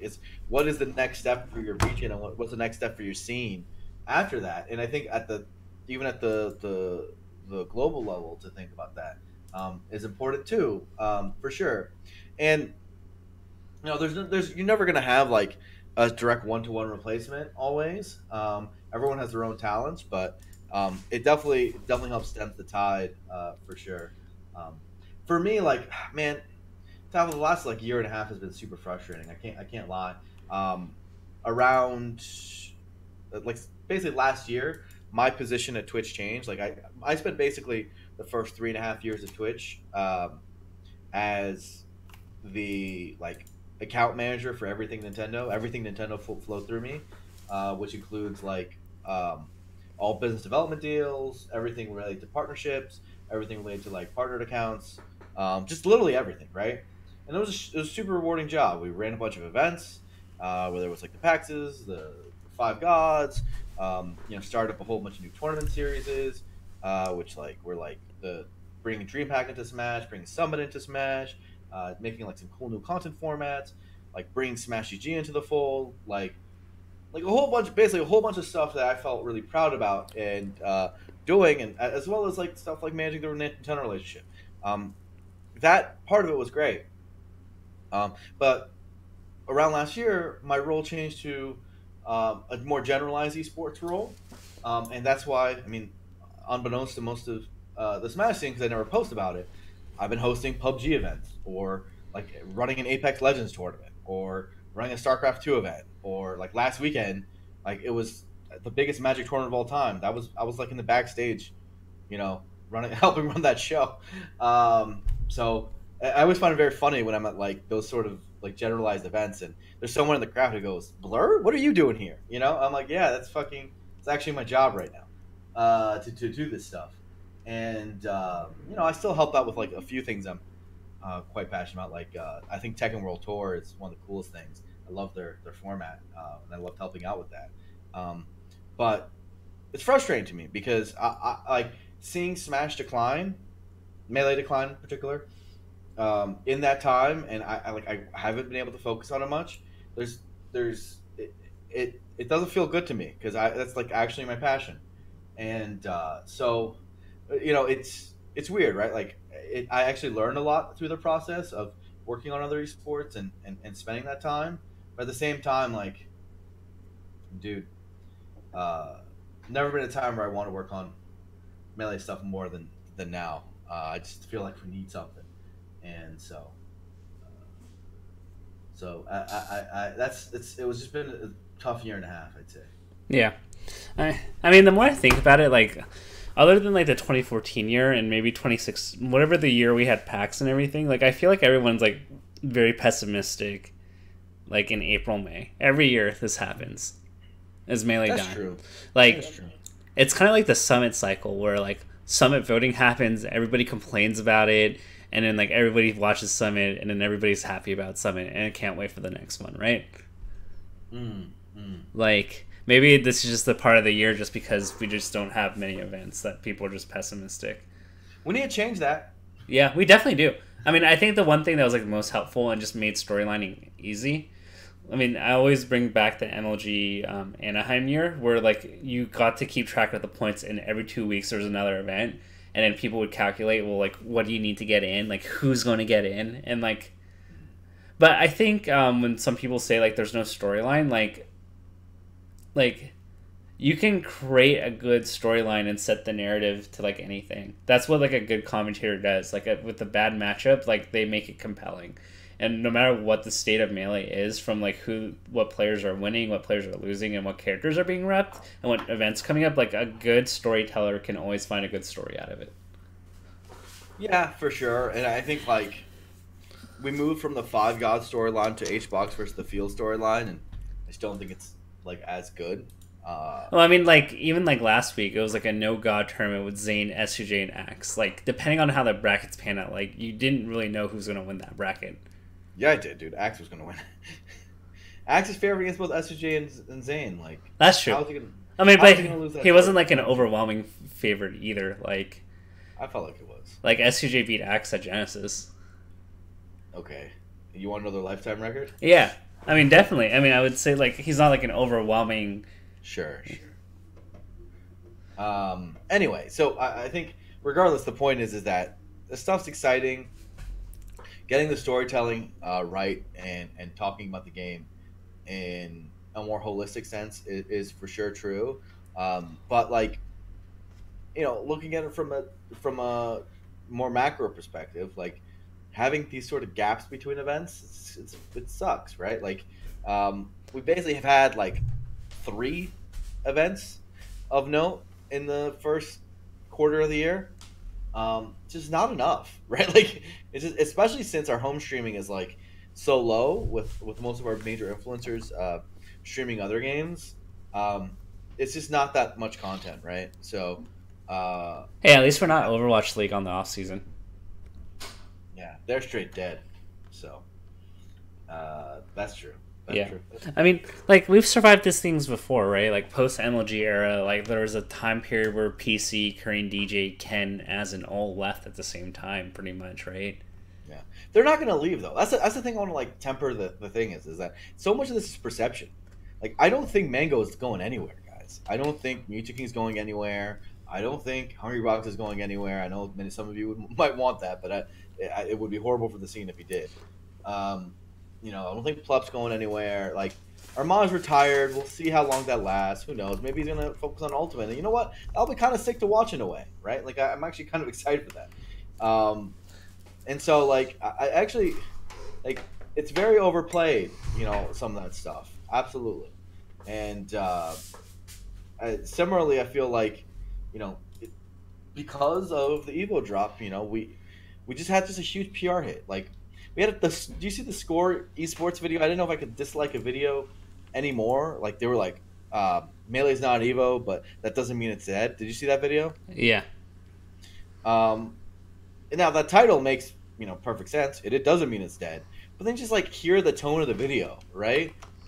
Did you actually watch it? I haven't watched it. I watched it, and I was just like, dude, someone needs to step in and tell them that like Evo wasn't even that important of a tournament on our calendar. Like, it never, like, chill out. Like, fuck, man. It's just I hate how that gets taken, and like projected on everything else. If people don't like the score, oh, I've liked the score. I generally like the video essays from the score. Like, it's better than most like esports content out there. Ooh, low bar. You know what used to have a really good bar for esports content all across the board? Yahoo Esports. Yeah, Yahoo Esports, man, that shit was bomb. So people are asking me like who's in charge of Melee this calendar now that my role is more general. I'm still doing Smash stuff behind the scenes. Don't get it twisted. Like, I'm just like at like 20 to 30% of my normal blurriness, and I want to say that it's that difference is a big difference maker. I don't know, but in my heart, I feel like if I'm not giving him 110% to Smash and Melee, I just don't feel good. Dude, I have a weird fucked up mentality, Tafo. I feel like you keep talking about how people get old and they like, we have to pass the torch and all that shit. I don't know if I'm going to be that guy, Tafo. I think I'm going to be doing this shit for a very long time. Until the wheels fall off, bro. Like, I really do think... until the wheels fall off. Like, I straight up... Like, as long as this heart's beating, I don't want to give up on this beautiful community, this game. Like, literally, I have to be hosting tournaments and not a single human being shows up. And even then, I might keep trying. Like, I don't know. I just... this has been my North Star for just so long. I don't know anything else. Like, this is... Like, it's not even just that. Like, it's just... This is what I want to do. I mean, I feel like you're going to be like this with your kids. They're going to go off to college. You're going to be like, don't leave me. Don't leave me. You're a Blur. You're a Fatier. Stay here with me. Anyway. So, yeah. That's, you know what I'm saying? Like, I wouldn't be surprised if when I'm 50 or 60 years old, I'll still be getting at it, Assuming Smash is around that long. But if I'm around that long, it's a good chance it will be. I'll, even with my like 2-man tournaments, we'll be going get it. You know, it'll be great. So hey, with a 2-man tournament, Kings of Cali 5 can actually happen in your garage. That's true. I almost want to. People don't know how much work I put into Kings of Cali 5 at different points, and I never did it just because it cost so much money, and also because I was busy for different reasons. I have the sickest venue for it. If that shit happens, it would be the best event ever. Let me just tell you that. It would be fucking ridiculous. Well, so why don't we do it? Money and time. It's always the M&T. It's always M&T. But I'm about to go crazy, Tafo. I'm like, dude, I want to drop everything and just do Smash stuff again. Like, I'm gonna be honest. Like, that's where my heart's going. I just want to. It matters too much right now. I like these people too much. It's too cool, you know. Like, it's hard for me. Like, and I say this in the greatest of respects, right? Last weekend, again, I was at PAX, right? And I was helping run the Nintendo event with items on, with the little Squad Strike thing for Ultimate. And it's actually a pretty dope event. It did pretty well. Got 21K viewers. But it's hard for me to look at myself straight in the eyes in the mirror while I feel like Smash needs help in so many other ways and say I'm spending my time correctly when that's going on. That's all. You know? It doesn't seem... It almost feels a little sellouty, some would say. You know? To be doing that. Sometimes it's almost like I'm growing to see in the direction I don't want it to go. That's not true. No, that's not true. That event was actually cool, and it was good for the kids, and there was actually a huge crowd for it. And you gotta do stuff like that. I know people hate on the items format, but people really liked it at like a casual event like that. So, context, it was actually cool. Was it though? It was pretty fun. Blink twice. I'm blinking twice. I actually think that stuff like that is interesting in its own ways. You know, like the kids have fun, man. But the point I'm trying to make is running a Magic tournament, running that, doing Tekken, like that's how the Blur is spending his weekends. Like it just doesn't, you know. Look at the Blur. Fuck, man. Like that's all. Blink 3 times. Blinking 3 times. Smash is so sick. We need to protect Melee and Brood War with our lives, is my opinion. The more I'm in the esports and iSports scenes, the more I come to terms with that. Where it's like, these sick games and communities, like, it's going to be some people's jobs to work with the $100 billion budget or whatever the fuck and run their crap. It's going to be some other people's job to keep the dope games alive. So you're saying we're gonna hire Sham 2? Sham 2, bring Sham 2 in, man. I love Sham 2. Brood War, we have to protect Melee and Brood War with our lives. That's all I'm saying. I hear you. With our lives. I mean, I hear you. If we want to keep esports pure, that's got to be the line. We got to keep them alive.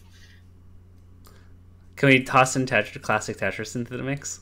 And Third Strike? We come as a bundle. Hakana says, I think the big question is, how do you get the big pro streamers to attend tourneys? And Hakana, I want to let you know, that's a great question. I also want to let you know that when I said I have the answers to all of Smash's largest problems, the ones that we can fix at least, I that wasn't BS. I can answer your question. That is a great question, and I'm going to answer it for you right quick. Here's how we do it. We set up streaming stations at the tournaments for those players on the ground. So let's say a normal tournament has like 4 streams, right? Or 5 streams, right? And that's how much like the internet allows. Just do a main and a main Melee and main Ultimate stream. And use the other 3 streams, not for your little secondary setup, but make it a Mango stream, make it a Nairo stream, make it a Zero stream. Maybe they share hours, and you make it a couch where they like play against other pros. They have like content around it, and also they play their tournament matches on their own personal streams. It would be they would get far more viewership doing that because of the hype around the event than they would off a normal stream. So they get the benefits of, both going to the event and streaming, and also they get to have the awesome, benefit of like interacting with their fans in a very live setting. Maybe they could do sub benefits around it, like, hey, let's do a sub perk for I go to Genesis and we have like the Nairo couch. Like it would be fucking sick, right? So, dude, these problems are solvable. Just because they're big streamers doesn't mean we can't accommodate for that and make even cooler, better content around it. Like fucking solvable shit, man. Yeah, it doesn't matter if he takes views away from the tournament, gives him more exposure. Dude, we do that. You know how good that would be for Smash? I could sell that. If I go to like Elgato, who right now runs like streamer zones at like DreamHack or whatever, and I say I want to do the same thing but for Smash, they would give me money to do that, right? If I tell the streamers that, hey, this is considered the Doritos streamer zone featuring Nairo, Zero, and Mango, they would do that, right? I could get those people to pay for it. So yes, it would be very good for the tournaments. Absolutely. I think that could be a thing. And if we're so worried about the money behind it, like, I think the streamers would gladly pay a few $100s to get 6 hours of time on the floor, for their stream. They'd make that money back in sub money. That's all I'm saying. What's up, Mango? I love the mango. Mango. Mango. The Mango Nation. Ooh, Cool Fire subscribe. Thank you, man. But yeah, I think there's quite so I think identifying what like each party wants, right? Streamers don't want to lose their stream. There are ways that we can do there's ways that we can always accommodate. We should just do that. Like, it is a sick idea. Doesn't cost very much. You just have to set up a stream with stream equipment. Yes, you have to have internet for the venue, but you can find good sponsorships that pay for it, or you can make the streamers themselves pay for it. Like, again, the top players will gladly pay for that because they'll make money with subs, or they can sub goal it. Absolutely. Experiment with it. Do it. We'll get it done. Solvable. Very solvable problem.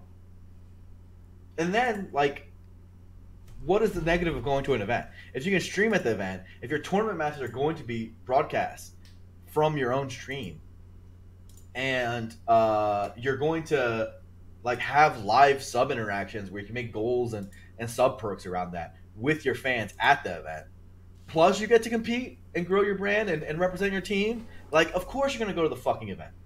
Like, duh. Not being with your family. Well, Arm Toast, we can't solve that. Like, what the fuck, man? Like, that's not the issue, really. So, done. Codini says, what if we decide to make a new Evo? We could do that too. Dude, I know Vegas venues. You think Joey Cooler is the only person who could talk to MGM? I've talked to MGM. It's not that hard. I can talk to Win. I can talk to Caesars. Like, come on. It can happen. Now, I don't want to step on toes. But maybe 2 years in a row, maybe that'll be the line. I don't know. Like, Vegas is desperate for esports. Taffel, you know this. Those guys are just giving out venues for free. We can make that happen. This is what I'm saying, that all of our problems are fixable. Stop the fucking whining. We can fix everything. Every problem. Give me another problem, guys. You want me to solve it for you hella quick? A lot like Jordan says, have you pitched this idea to any top Smash streamers personally? Yes, I have. I talked to Nairo about it last weekend, and he was like, this is sick. I would do that. Done. Let's go. For me, literally, I feel like I have all the ideas. It's literally just a bandwidth thing where I'm spending my time running fucking Magic tournaments, like I said last weekend. But the ideas are all here. Just need to fucking have time to do it and have the support around, and we just make it all happen. It's totally possible. I know where to get the money. I know how to I know every operational thing we have to do. You take a drink. The Magic tournament was sick too. I didn't say anything I do was going to be lame. It's going to be... When I host events for other games, they're cool too. But point is, we can do this stuff, guys. This is like... We got to understand our Melee spirit. Deep down, if we take away the fucking sludge of scrubbiness that has somehow taken over our hearts, and we just wipe it away. We wipe that sludge away. And we have our clean, beautiful heart where it ought to be. We'd remember that this community is built around the undying belief that we can do it all together, and we can do it with hard work, and we can make fucking ridiculous things happen if we just set our minds to it. We gotta get back to that. That's all it is. It's a cultural thing. You think so? Yeah. What are some... What are They're the... also... Give me a problem, Tafo. I just want to... Like, can we just go through anything? Literally anything. Give me a fucking problem. I'll solve it for you. Why don't we ask Stream Chat? Yeah, let's do it. Stream Chat, what problems do you think we have? Mathematica says, Blur, how do you solve burnout for Smash being financially unsustainable for most players below rank 20? I'll solve that for you real quick. Mathematica, again, thought about all this stuff. It's solvable. It's the problem with how we're doing payouts right now, and the reason why it's not financially sustainable, is that we pay out on a per tournament basis. We need to do larger ladder-based payouts based on seasonal results. It would be much better, for example, if we paid out the MIOM list, all of our prize money throughout the year, than if we just paid out top 8 at every tournament. That way, the money gets more spread out, and it gives something like the MIOM rankings more reason to exist. How do So ladder-based payouts is the answer to your question. Ladder-based payouts. What about A lot like Jordan says, a lot like the Tekken World Tour. Guess who made the Tekken World Tour formats? Where do you think these good ideas came from? Nintendo. Didn't they come up with dojos on their own? No, that shit was me. And also Rick Dehato, he's sick. And Nintendo a little bit. I loved Rick Hatto. Shouts to Combo Breaker.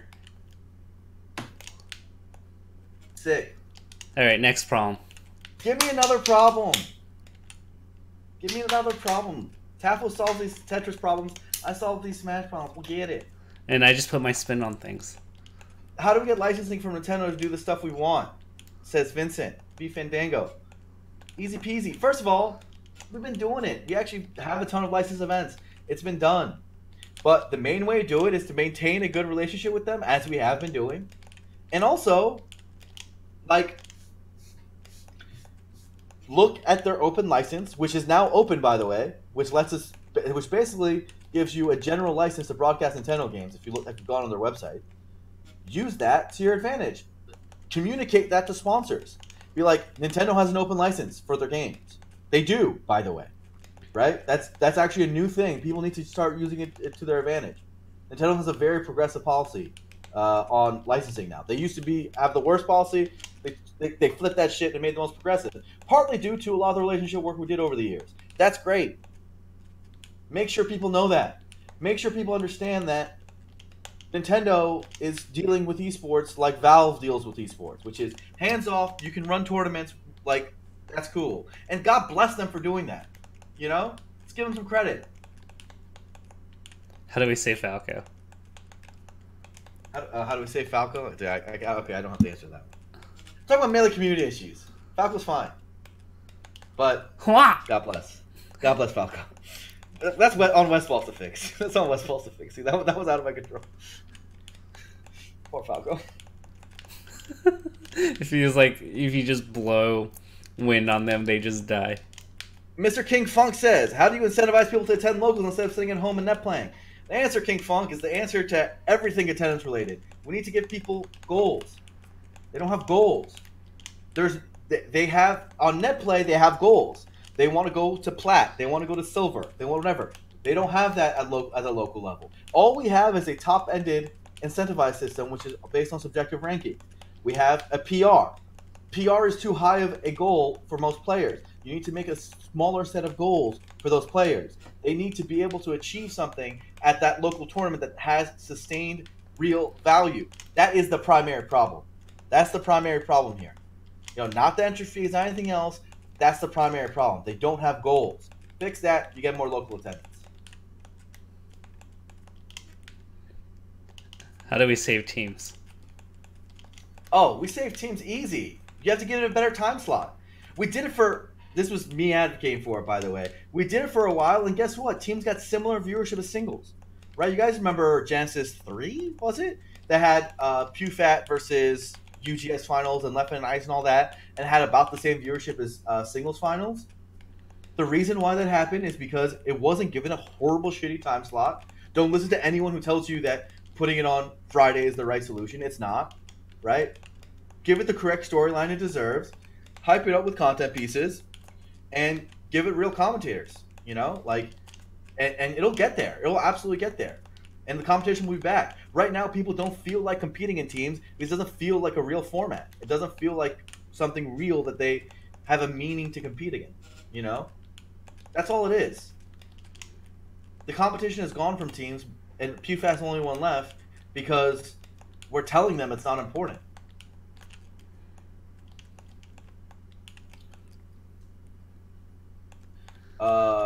Gas and Gamers, how do we get Nintendo to help do payouts at tournaments? We don't want them to do that. We don't want them to do that. Let them stay hands off, man. With money comes power. Don't take the money. Don't take the money. Let them have your hands off. It's fine. It's fine. There's plenty of other people who will give us money. We're fine. We just needed the licensing, and that's good enough. We just need the let it chill.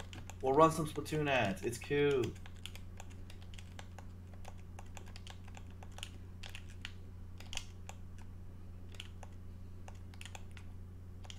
Blur, how do we get better, consistent sponsors for tournaments?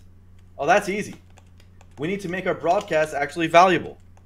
The problem is not that we're not a PC game, unlike common consensus. It's not that we're on CRTs or we're an old game. None of that shit matters. Sponsors care about one thing. They care about one thing and one thing alone. That's eyeballs. We have viewership, and we need to be able to sell it. The reason we haven't been able to sell viewership is multitudes. Number one, we're on a different channel every week. Number two, individual tournaments have no value. They don't have enough viewership and eyeballs on their own to be able to be sold as a decent package. Number three, our TOs and general infrastructure is poor enough that sponsors feel very uncomfortable giving their brand over to relatively inexperienced operators. And four, we just don't have very good salespeople in the Smash community who are able to sell at that level. Me personally, I've helped sell a lot of things in esports. I've done a lot of stuff on that side. I have been able to sell, frankly, like millions of dollars of sponsorships for various esports events. I know what it takes, and those esports events have far lower viewership than most Smash stuff, right? But the reason it works in those contexts is because it's produced by companies and by groups who are going to deliver a good, consistent level of quality, who care, and also who package it in such a way that's good and easy for sponsors to understand. We do that in Smash, we'll get the sponsors.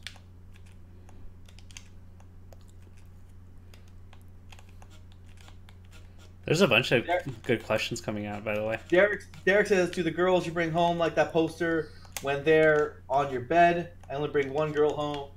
It's my girlfriend.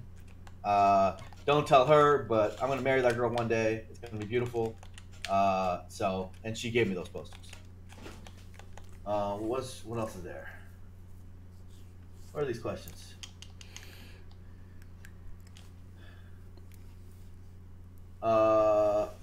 Can you push larger streamers to help consolidate smaller streamers We partnered up with Melee Every Day after you called us out on KJ's stream, and has really improved our viewership numbers and general exposure. Yes, we generally need the small streams to consolidate to large streams. For tournament streams, it's very much required. Thank you, Produce Smash. With all due respect, good job. I'm sorry for have called you out that one time, but I'm happy you guys are taking that initiative. I think it needs to happen, roll up even more. If we can get down to 1-2 Smash streams, tournament streams, that's better. That's far better than our current situation, and we can use that for our broadcast rights sales. That's the way to do it. Nice.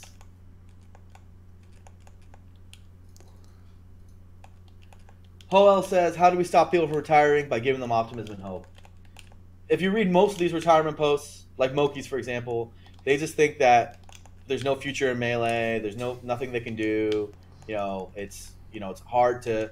They don't know if their dream of being a competitive pro player, is going to become a reality. Blah blah blah. Just give them hope. They need hope, and we do that by making the scene sick again. Running good events, making them realize their love of the game again. Like I said, resurrecting users is way easier. Bringing back those retired people is much easier than acquiring a new user. So it'll happen. We just gotta step our game up a little bit.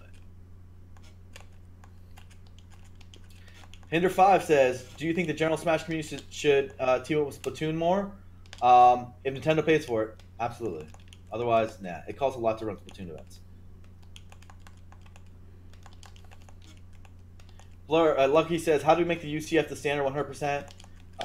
It pretty much is now, except for Dweens at events.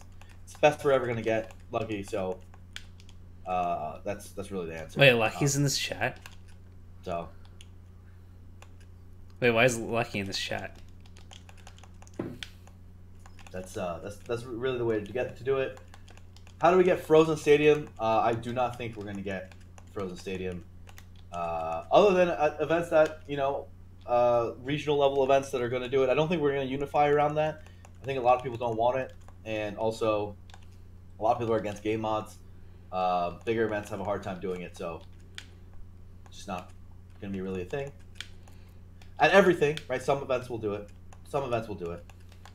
That's fine. They can do whatever the fuck they want. How do you make it so that big events are geared towards competitors instead of more towards spectators? Why should we do that, Iceman? But we should be making sure that everyone has a good time. And so what I mean to say is more geared. How about we make it so that competitors are having a good time and spectators are having a good time? Now, sometimes you have to make the choice, but you got to do whatever's the healthiest for your sport. That's it. You kind of need a more specific example for me to know where the problem is. Cuddle says, do you think you could get something like the DBZ Tournament Power, SFI Pro Circuit for Smash with or without Nintendo support? Cuddles, what I can tell you is that DBZ FZ League and that CPT you just talked about and Tekken World Tour, all those things have exactly one thing in common. Only one human being worked on all those products. You know who that is, Tafo? Nintendo? The Crimson Blur! Only one human being, not an FGC person, worked on every single one of those products. And that's fucking me. Damn, Blur. You're looking at him. You're looking at him.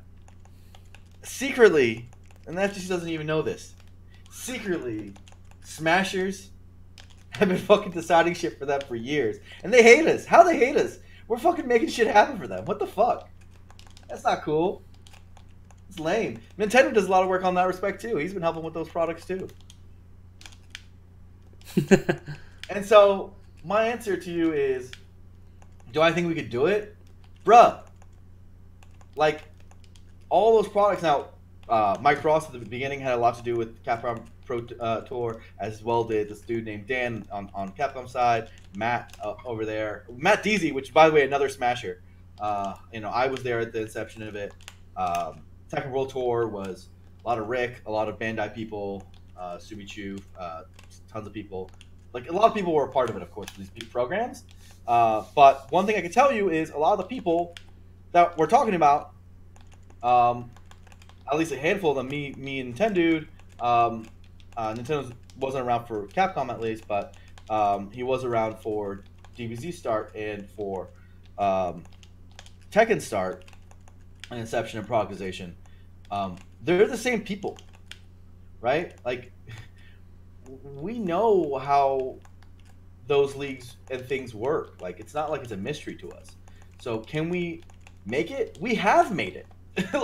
like Smashers have made those kind of products exist. So no, there's nothing. No, the only thing stopping those things from existing is one, startup capital. Developers paid for those things, and two, basically the willingness from everyone to start working together for finally for the greater good. That's it. That's all. That's literally it. How do we get started on this, Blur? Tell me more. Fat wad of cash, and some people have to make sacrifices. I think that's it. Where can I put my checkbook for you, Blur? Oh. Derek says, Blur, gun to your head, 3 Fox ledge dashes out of 10 or you die. Do you live to see tomorrow? Dude, I bet I could do at least 9 out of 10. I'm sick nasty at ledge dashing. See me on the right side of the stage.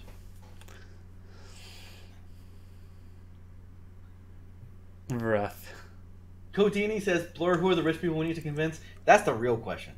Capitalism, you gotta go where the money is, bro. And so if you guys have any rich friends, send them my way, bro. I will gladly take their money. Gladly. We should get, you know, whoever goes to MIT, you should go to Elon Musk's son, or Jeff Bezos' son, or Elon Musk's son goes there, so make friends with him and show him Melee.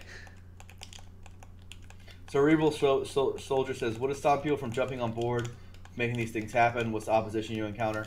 Oh, mostly just like people being afraid of change, and change of, you know, like having less control over their event. You know, when I'm like, hey, if I bring a sponsor into your event, you're gonna have to fucking do right by them, and I'm gonna tell you to do things, and you're gonna have to fucking do it. Some people don't, you know, aren't as keen on that. And sorry, but that's like kind of the rubber meets the road. Right? Like, that's where the rubber meets the road. You actually got to be able to execute, and you got to be able to do a little bit better. That's all. You know?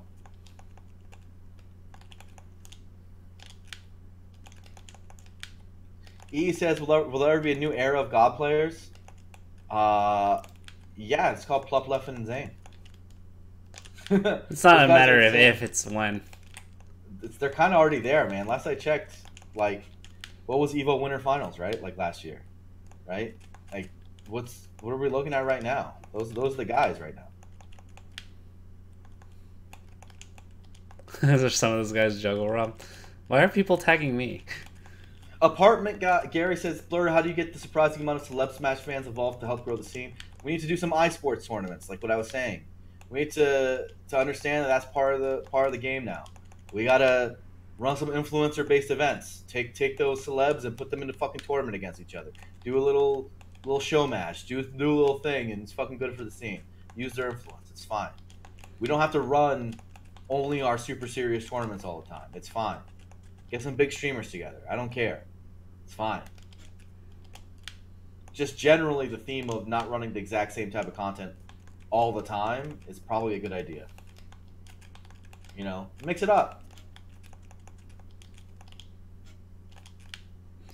Yeah.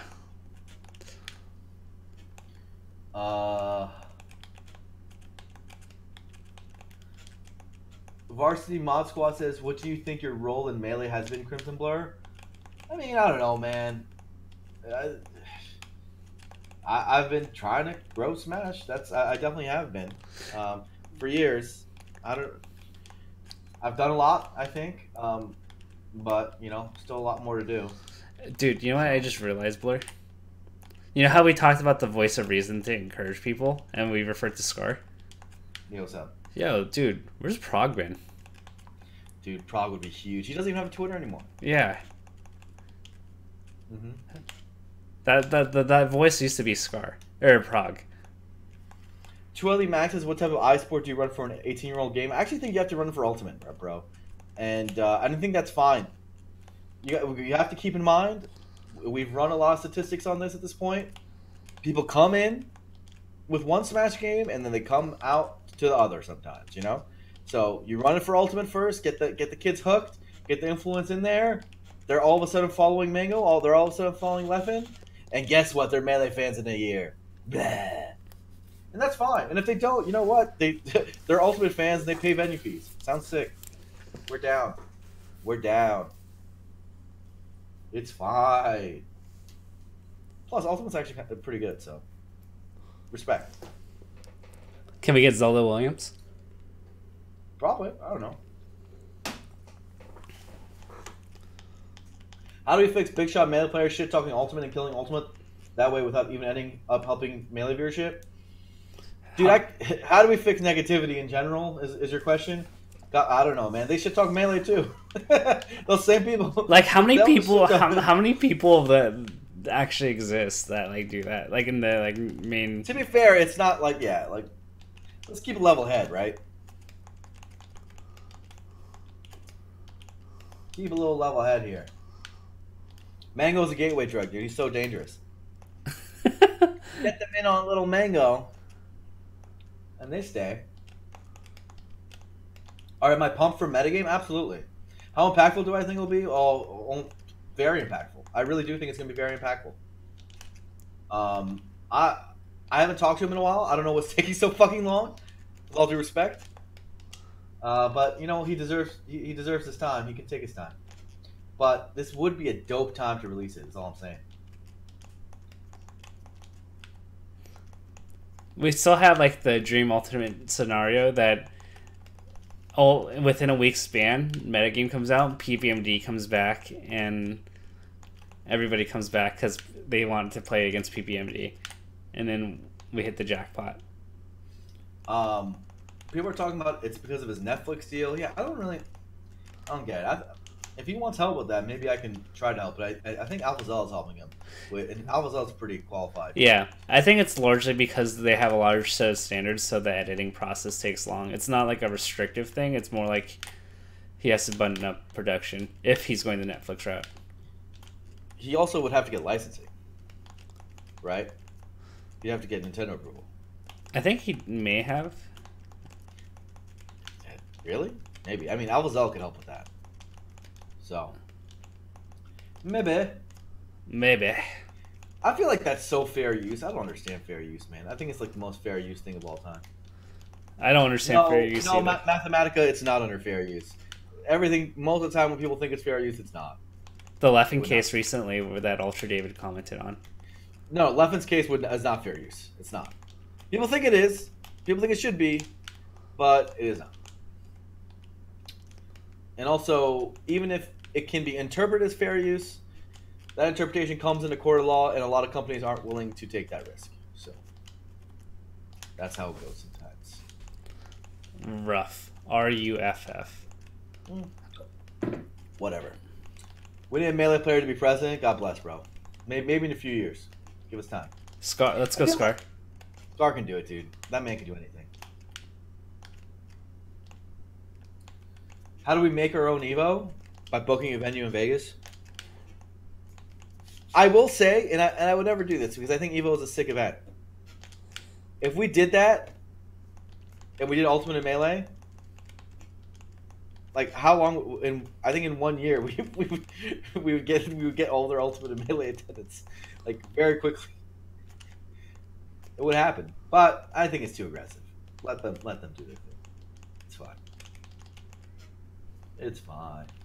Is it anything else? Did I solve every question? I feel like I haven't gone a fucking Melee problem that needs solving for a while. Is that it? Has all of Smash's problems been solved? Are you guys satisfied? We're the true Save Melee podcast. I'm just kidding. But not really. Those guys haven't saved shit this whole time. What the fuck? Come on, guys. I'm joking. You're gonna get canceled, Blur. You gotta watch your mouth. Am I? Is that what those guys do? I don't know. That was like one of the things they accomplished is canceling people. So did they? I don't know. They'll cancel the right people. How do international scenes thrive? Oh, I mean, solving international problems is like it's a multi-step strategy, but it's like totally doable. First, we need multilingual streams. We need to take clean feeds of all of our streams and stream them in other languages. We do that, international scenes grow. Second, we need to have systems which are able to pump up and designate events that are international as higher tier than they actually are. And this goes back to a lot of the server conversations, but if you look at how the other games did it, you, for example, say an event like the Mix-Up in Europe for like the FGC is a high tier event, and therefore all of the American players go to Europe to get in Tekken's world master level points by going in Europe. That's a big deal, right? Right now, Americans have no reason to go to Europe or to go to Japan or whatever, other than to visit and to have fun and because it's cool, right?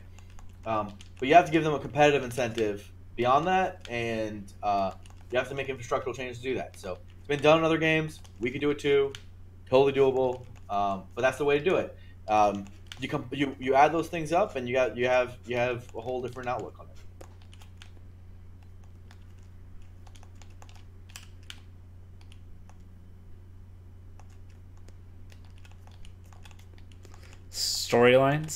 Storylines, you just get a bunch of people to retweet content, and you just think about it. Like, storylines are out there. And they're not even hard to find. You just gotta write them. Okay, let's see what another question is.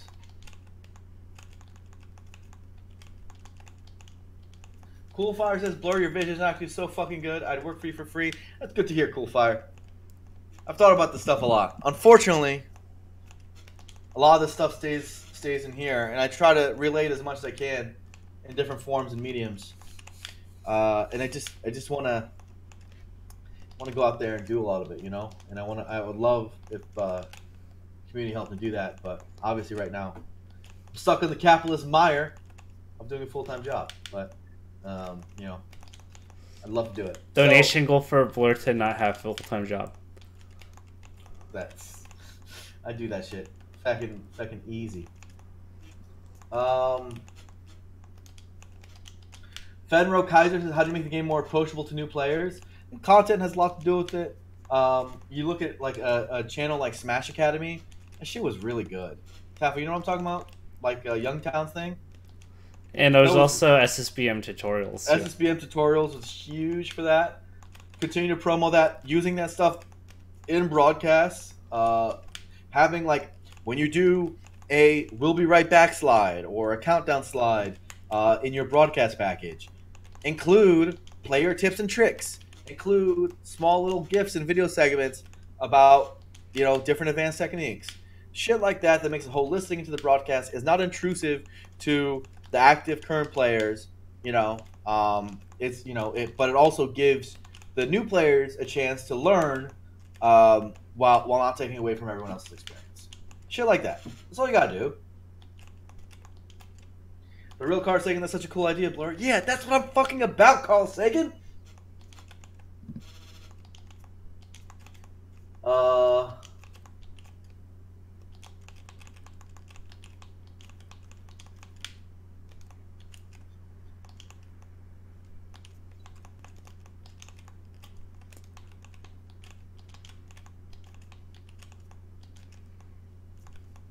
Where's more questions? More questions. What problems do you need solved?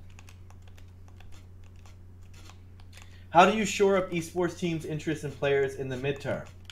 How do you basically make esports teams interested in pro players? So I'd break that down a little bit. First of all, do we even need esports teams to be interested in pro players? I think the real thing we're trying to solve is player sustainability. And that means we want to make sure that players' media and image rights are sold well and accurately. And right now, I'd say esports teams are some of the best ways of doing that because they have a lot of venture capital money in order to basically make up for whatever deficiencies lie. So yes, I think in the short and midterm, esports teams are the best way to answer that question. But to your greater point, like how do we get them interested? I think the answer is again more optimism in Smash. Like part of the reason when I talk to them, they're like, I don't know if investing in Smash is a good idea, is because they look at the rest of esports. They see it structurally going up. They see VCs popping in and popping out, and like they see infrastructure being made. They see stadiums being built. All this shit, and they look at Smash and they're like, these kids are still doing the same old shit. They haven't innovated still. And so we gotta do the big stuff. We're the sleeping giant. That's what I always say. We're the sleeping giant. I'm also part of an esports org that signs players. But am I wrong in saying that? That's like the general sentiment? I think, yeah, I mean, if I were to kind of speak in, it's like a lot of people in the community that go like sign this player, like strict, and they go like, this guy has like a big viewership base or a lot of followers. Like in the grand scheme of things, most Melee players don't have large followings, if we're to be honest and real, right? So you have to make it up in other ways. And there are other ways to like make up that difference, right? Like for Melee, like a large stream would be considered like maybe 100 viewers. Would I be wrong in saying that, other than like God streams? And that's not big in like the grand scheme of things, right? So you have to think creatively. Like you have to grow your like social branding, like for me to be interested in selling off of you. And that's like one of the most common questions I get asked. If I go, can I sign this player, and I talk to MSG, like, hey, can I get budget for this, right? They're gonna look at your socials, right? Obviously you don't have as high, so you have to provide value some other way. And most people in Melee don't understand that point. They just think that because they finished 5th at a tournament, they deserve like a $60,000 a year salary, which it doesn't work like that. Yeah, you got to be sellable. Ultimately, that's like the point. So, we give businessmen a reason to believe that our growth curve is 20% year on year instead of 0% year on year. And all of a sudden their financial models look a little bit better. They'll start spending more on us, blah, blah, blah. That's like the real answer, and that comes with optimism. That comes with selling them the dream that the scene's growing. That comes with, not just, selling the dream, but also making it the dream, making it the reality, right? And so, it kind of comes with the territory. Should we get rid of the viewpoint of Melee as this hard game? A little bit. Like, I think that we oversell it a little bit. I think we need to make it clear that it's a, simple to start game and it's just hard to master. Because that's the truth, right? Like, it's actually as simple game with a simple control scheme at the noob level. And I think the casualness and approachability of it needs to be hyped up a little more. Absolutely, and some of that comes with building more content. Like I love like what Hugo did with BuzzFeed, right? Like that shit's great. But keeping the aura around pro play is important too, so people know that these guys are actually godlike. It's important to keep. Yeah, but it isn't hard at the low level. Like I think keeping it, making sure people understand that like your first match and beating your first opponents is actually not that hard on a relative basis, right? Like it's no harder than any other esport, just to play at a low level.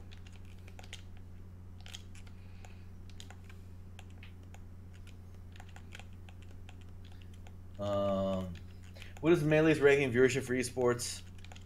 Separating the Smash games is always really hard, but Smash as a whole, which I think is a better, fair way to evaluate Smash, is roughly around the 5th to 6th biggest esport. So we're still really big on a relative sense. We're still up there. We're tier 2, but we're like top of tier 2 as a whole. You have to include Ultimate in that. So, do you think the accessibility of Melee is a problem in growing the scene? Yes, but we're solving that. NetPlay has done a great job in that. We can only solve that so much. That's one of the. I said we can solve 90% of problems. There's 10% that we have a hard time fixing, such as the fact that our game never released in China, such as the fact that our game never released in India, or such as accessibility issues. We're not a PC game. Those things that are going to be thorns in our sides forever. But there's ways to mitigate them, like net play, like bringing our game to a larger, more international audience. By making technological solutions that are our primary ways of playing. So yeah, no, absolutely. I think Magi asked about sponsorships. So like, it depends on what your goal is, and everyone has kind of different expectations, right? Of what a sponsorship entails. Some people just want to get sponsored to travel to events. I would say those type of deals, like you could get those with like the smaller orgs, like pretty well. Or like a lot of orgs are willing to do like short-term pay for all your travel, and I imagine that's what a lot of players want, especially if they're new, or like they want to like put their name out there, they want to travel, they want to play more Melee. Totally understand. I would say one of the easiest things you can do, and this is me looking at 1,000 Apex resumes last month, is if the org is not familiar with Smash and you're reaching out, like you gotta have some sort of like information kit, whether it's like a kind of a resume kind of thing that quickly highlights your stats and like what makes you valuable. Because like otherwise most people that aren't already endemic to Smash aren't really gonna care about you. Yeah. So having a nice, easy to read resume helps a lot. At least that's my experience with like looking at thousands of Apex resumes. Okay, so we have a few questions now. I'm gonna try to go through them. You should probably read it, repeat it as you go through them. Blur. Okay, how do I get people who are burned out / having feigned interest more interested in competing again? So basically, how do we resurrect users? Great question, Ballon. And the answer is way simpler than you think it is. By hosting dope events. That's actually the way to do it. I'm dead serious. And here's my way of saying it, right? So there was a time in SoCal, I remember, where Mega wasn't going to events, Lovage wasn't going to events, MJ wasn't going to events. Pretty much only West Balls was actually going to events, like and like Sung and Stab, right? And Baku Fumoe. That was like the people who were going. But like we had a top 12, like in terms of skill, who weren't going to events and were basically like soft retired, right? Remember, you know what I'm talking about, right, Tafo? Yep. That was like Oxy era, right? Yeah, exactly. And how did we switch that shit around? We just hosted dope shit. And eventually they're like, they start going. Like all of a sudden, Connor the Kid's not retired anymore. All of a sudden, Mac D's not retired anymore. All of a sudden, all these players are coming back. Why does that happen? It's because it's way easier to resurrect a user than it is to make a new one, right? And people who have a general interest in Smash, they see Smashes popping off, they come back, right? It's what happened in 2013, 2014. What the story that's missing 2014 is people think we just found a bunch of new players through a documentary. No, we also reignited the fires of a lot of people who've been in the scene over the previous decade before that, and brought them back. Right? We that was a big part of it. And so you do that by hosting dope events, giving them optimism, making things really cool. And unfortunately, a lot of people don't like to hear it, but sometimes the problem is your event isn't good enough. If all you're doing is hosting a local and renting out a venue and putting some tables up and everyone just brings setups, and that's all you do, your event's probably just not good enough, right? Like, do some cool shit. Make it fun. You see what Sack Gaming did recently with Avengers? They said they're doing an event in a theater, and then after the event, everyone's going to watch Avengers together. That's sick, right? If you're someone who is burnt out from the game, are you going to go to that event? Yes, because you just want to watch Avengers and you get to watch with your homies. Fuck yeah, right? Like shit like that. There's like tons of ways of doing it. Be creative, be smart, and that's how you do it. You do it by hosting quality shit, and they'll come back. Those guys who are burnt out just take a little bit higher quality bar than they used to. That's all. Legend Lucky says, I quit my job because of SSS. That's right. You're goddamn right. I was his employer for a while.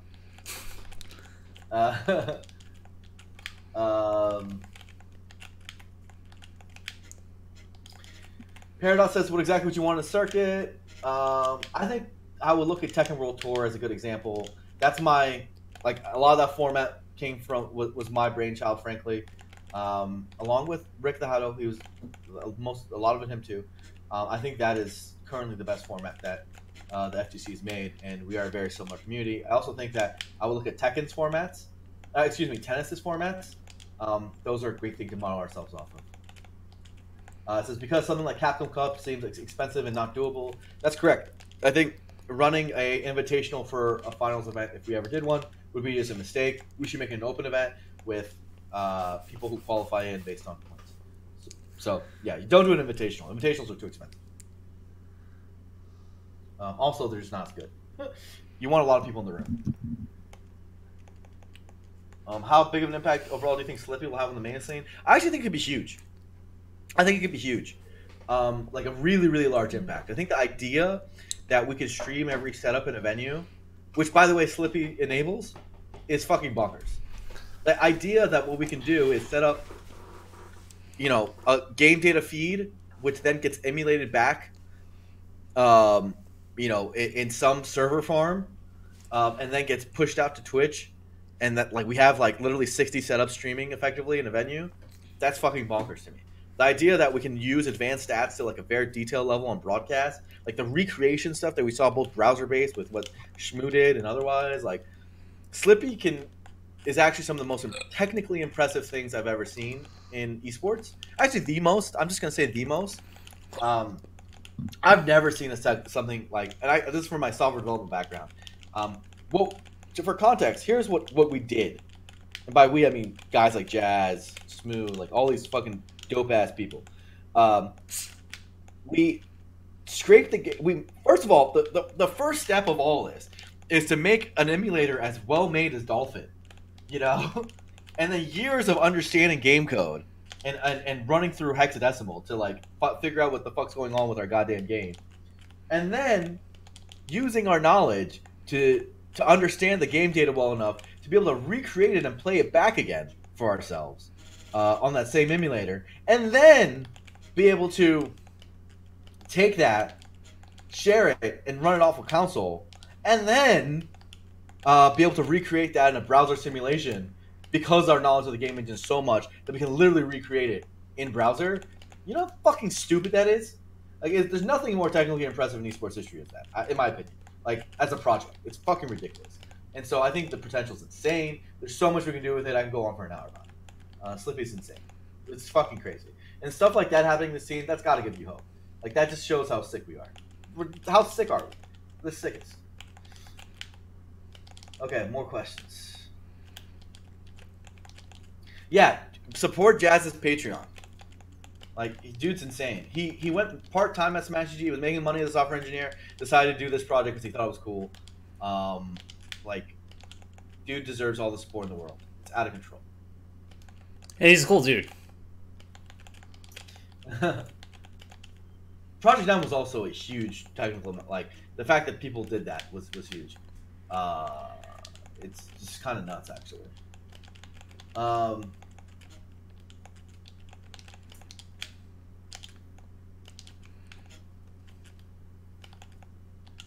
Do I think there's a real problem in the meta? I actually do not. I think that what we saw at Battle of BC, with the Chango set, is not representative of the meta. It's not even It's definitely not representative of the high level meta. It's, I think I would look at Axe versus Zane in that same tournament. I would look at S2J stats. I would look at all the cool shit that happened throughout that tournament. I'd say Melee's doing just fine. We have sets like that as aberrations all the time in Melee history. Don't extrapolate too hard. It happens. Whack sets happen. It's not that big a deal. Floaty players playing matchups poorly looks bad sometimes. And I think also to add, people are complaining after GU Fox with it, one tournament, is Fox going to be the end of the game? And, it's so cyclical. Once in a while we see floaties dominate, and then we see Foxes dominate. I think there's a good balance, at all times. Yeah, we're fine, guys. We actually are. And just keep in mind, when people say, get a little too rowdy about Puff camping, she can do that to a few characters, but it's mostly, you know, ICs have a very strict weakness to it. Most characters don't get hurt that bad by it. So put a little context on it. Put a little context on it. You can't do that to Marth. You can't do that to Falcon. You can't do that to Falco. You can't do that to Fox. Like, you just can't, right? So,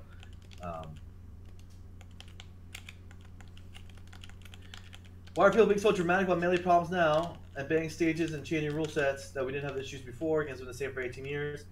I mean, we talked about this a lot earlier. PK Freeze. I think people are looking at general scene decline, and there's also, frankly, a vacuum of leadership that's been left by a lot of the old MIM folks, people like me, being less active, and so they're lashing out on anything they think that will help grow the game.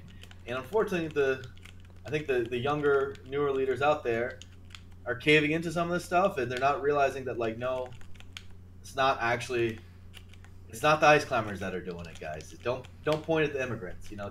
Don't scapegoat like that. So I think that's part to do with it. That isn't to say that those issues, you know, that wobbling isn't lame, or that Puff can't be lame sometimes, or that we need a real stalling rule. But I think for context, like, it isn't that big an issue, and it has existed for all of our existence. So it's a little bit of tone adjustment needs to be made. That's all.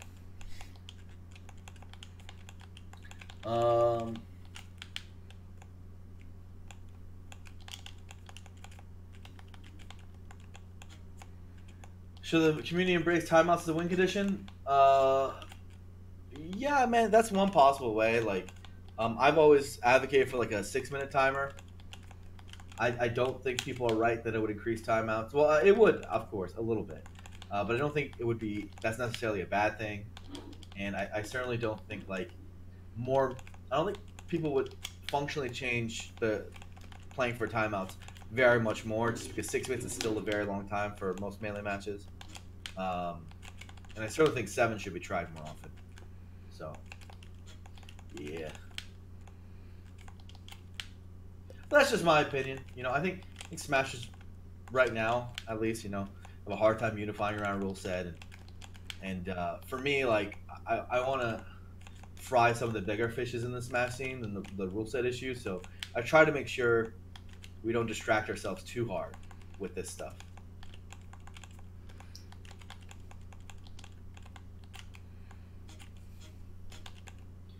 Lisa, how often do you guys do this show? We do it like once every 3 months. That sounds about it, right? About right. Mommy and Poppy were arguing, but I feel like we got back to terms. I'm just kidding. Yeah. I'm not sure if you can answer this, but like I think a lot of people have a nebulous idea of like how the money works in this space. So like let's say you had like I'm trying to like think of a good amount of money.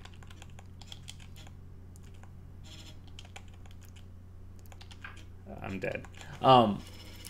Like if you had 100K versus 500K versus a million versus like 5 million, like how does that change things in resources?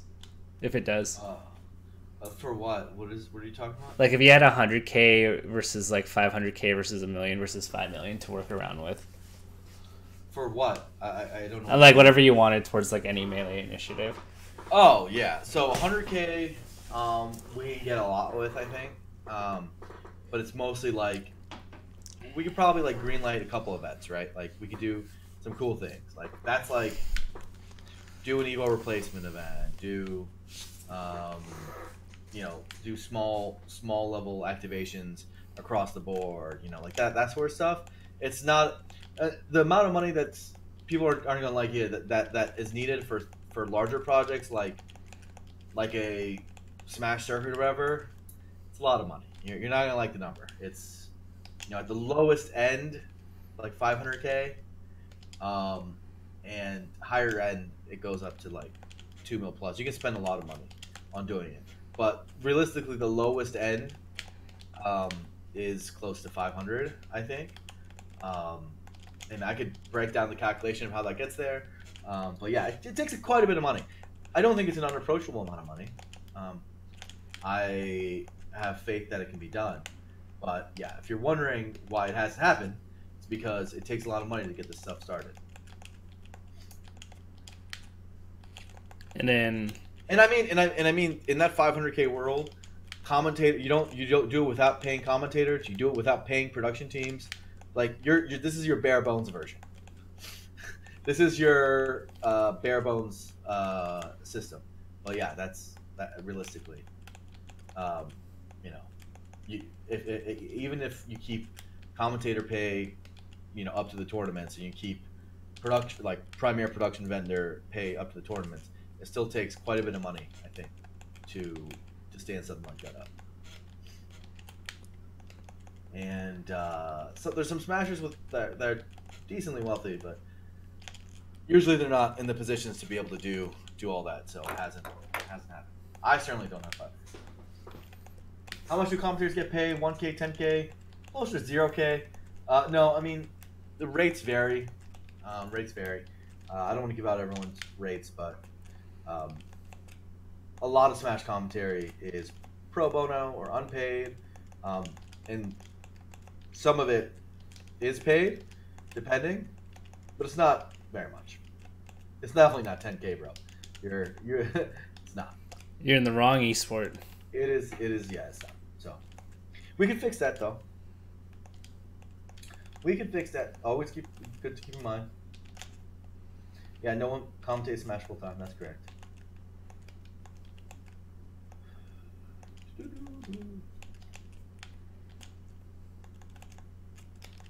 Blur, do you think we need a more centralized place for telling people when Smash events are? Because to me, it feels like some events just pop out of nowhere. Yes, I wish Smash's UI was better for this. Really, they should be the centralized place to do it, in my opinion.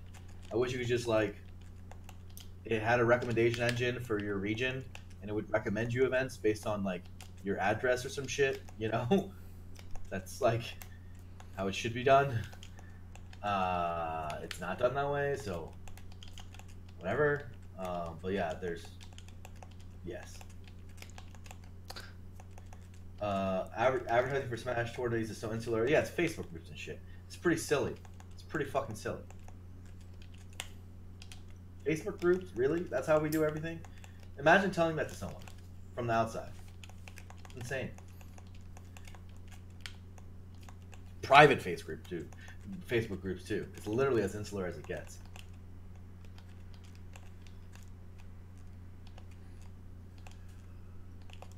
People are making bots based on Smash GG. That's true.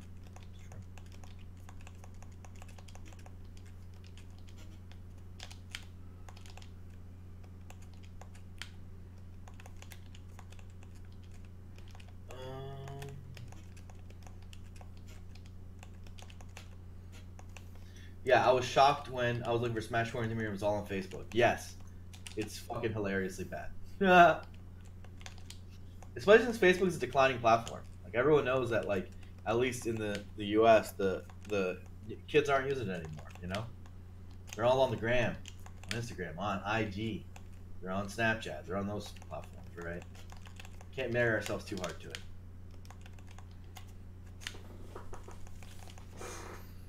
So. TikTok apparently? Yeah, I don't know, man. Fucking kids. Blur, have you ever thought about making a viral video on Instagram? Or on Talk, and then we can promote you dancing or something? Or doing something ludicrously funny? Dude, I don't know, man. Like, I feel like I need to make an IG. Or, like, I'm, like, so late on that game. But I need to do some shit for the kids. But I just don't know if my, like... I'm not this kind. I don't take selfies. That's not what I like. That's just not something I do. You know what I mean? You just take pictures of your 4-stock screenshots on your opponents and just say Blur was here. That's a great idea. Literally, an Instagram that's just game pics of me 4-stocking people with their face. And taking pictures of people after I 4-stocking them. That's a good idea. Yeah, but you'd only be able to post like once a year. I hate you, Tab. Yeah, Bazinga. Bazinga. He uses Bazinga me? Jesus Christ. Yeah. Coolfire says, actually I'm getting so frustrated because we have answers. It's just so hard to change infrastructure. Software engineers and logistics people need to organize. That's what I'm saying, Coolfire. That's what I'm here for. I'm trying to let you all know is we know what to do. We know what to do. Yes, money is necessary. Yes. But a lot of this stuff is even money related. Like a lot of this stuff is just fucking doing it. And so that's kind of like the heart of my message here. Like all tonight. We literally know what to do. Like I'm giving you guys the answers. The answers are right in front of us. So it's not rocket science, you know. We've grown Smash long enough that we know everything it takes. We know our weaknesses. We're self-aware. I can vouch that it's not rocket scientists. Coolfire says Blur fucking organize some shit. I work in web development. Would be down to set aside 20 hours a week to work on some mailing shit. Yeah, but I probably can't pay you, Coolfire. I don't got butts. But thank you for the offer. I appreciate it. And I do, dude. Like I'm telling you right now, there's nothing more I want to do in my life than help Smash. Because, like I said, I can't just stay all up in here. It's driving me crazy. Can't stay up in my head. Coolfire says I did. I still want to be paid. Yeah, it makes me feel like shit. So, but hey, man, I'll take it. Whatever. If you really do want to help, we can definitely do it. Just see me when I actually have the answers. Do you think bigger groups like VGBC are doing all they can at this time to grow the community? I think VGBC is great. They're doing a lot. I think that look, truth is that they're like what, like 15% of the market. Like no one broadcaster can do it all right now. You know, it feels like sometimes they're more than that, but they're not, right? Like if you just look at the general landscape, Evo streamed on its own channel. We have all the summit events on BTS Smash. We have, you know, last year Game Time was on its own channel. Smash and Splash is on its own channel. Gamers HQ. We have Gommel on Even Matchup. Like, look, the VG Camp is a small slice of the market. You know, they used to be a lot more, but they can only do so much given that context. So, ultimately, like, that's the problem, right? The big picture problem. And that's what needs to get changed. These productions and all that, they just need to work together. It's fucking nuts. It's fucking nuts what we're doing. Nuts, crazy. Yes, kill the Facebook groups. I don't think we need to kill them. I think we need to keep them around, but they should be the primary method of finding events. Like, that is nuts. It's pretty shameful, and I say this with love because I like those people, that it's not Smash GG already. You know, it's been a few years now. We should be able to search and find events in our local area, in my opinion. But forgoing that, we should make good software technological ways of solving that problem. So many problem solutions. Which one should be prioritized? Whew. That's a good. Now that's. Whew. That's like a big question. That's a big question. That's a big question. I think the first one is if we solve unification, I think the rest flows like water. That's my opinion. Flows like water. Because then everyone has a common goal. You know? That's to me, that's the one that really matters. Because that's where a lot of these other ideas are dependent on.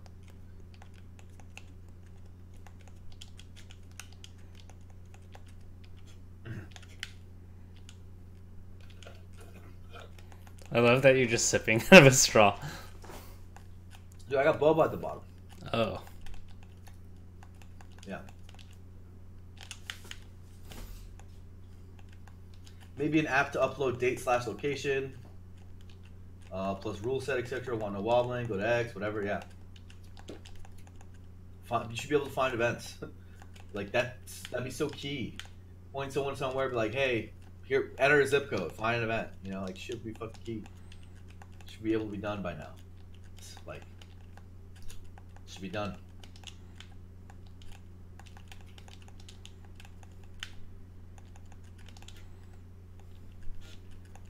Yeah, and cool fire. That's a good idea. That's a great idea. Look at all these good ideas. These are the solutions. They're right in front of us. They're right in front of us. Here's my statement, basically, is that we could spend all of our time talking about wobbling, puff, like breathe the air out of the room, talking nonsense. Or we can do productive shit that we know works, that fixes the real problems, and not scapegoat to the flavor of the month, thing to complain about. That's what I'm trying to get here.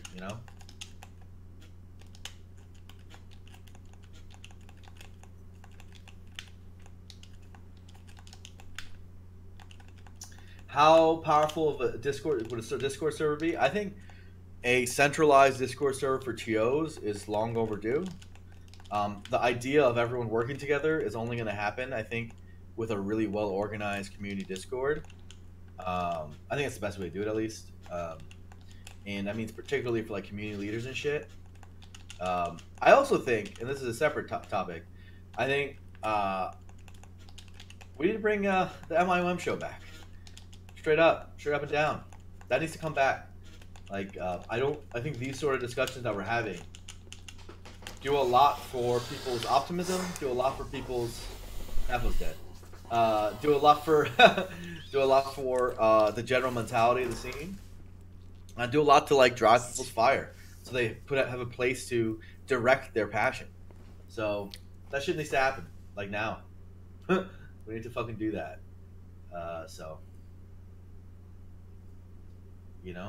And it won't have the biggest audience, but the people who give a shit are gonna be the evangelists that go out to their local communities, then go out to Twitter and whatever, and show people there's a brighter side to life. You just want a few Jedi out there making the change that needs to happen in the world. That's what we're asking for. All the circles back to the main problem. We need Bobby Scar back. Yeah, we do. My man, dude, I love Bob.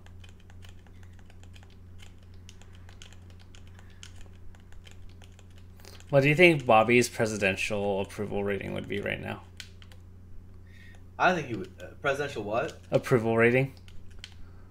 Fucking 100%. Let's go, Bobby. Yeah. Yeah, so I think like even without if Bob is not a part of it, like the things like the MIM show, I think in a time when we need leadership, we need to fucking do it, and it needs to happen again. It's just a general panel for people to have productive discussions in, and share ideas. It's good. It's good to do.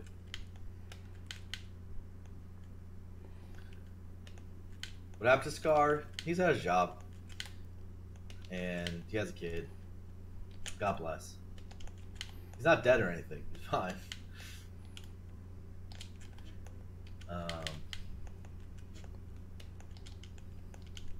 Every state needs a Discord group. Yeah, shit, man. Discord's good. Good way to organize. Smart. We need MIOM to make a rule set. NCG, joke's on you. Already happened. It's just people don't use it sometimes. Now, most of the time they do. Most events use the standard rule set, but sometimes they don't. And you can't do anything about that. Like, at the end of the day, people run the tournaments their way. Sometimes they want to do forward frozen stadiums. Sometimes they want to take wobbling off. How it is. That rule set is the general directive of the unified rule set. It's a good one, frankly. It's a good rule set.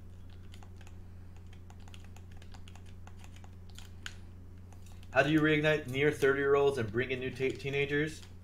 Hosting dope events, doing cool things, reminding people that Melee is the sickest game of all time, and understanding that it's timeless, Like, it's... For me, like, you get touched by Melee, and it's not. It doesn't take a lot of arguing to get people back, in my experience. Just do cool stuff. That's all.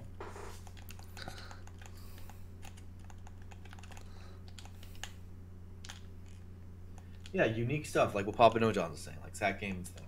That's the cool stuff. Do cool shit. Don't run the same events. Don't just get tables.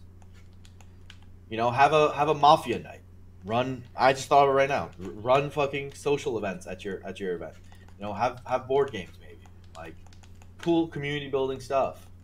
You know, make sure Arcadians are being run. Do things for different levels of skill.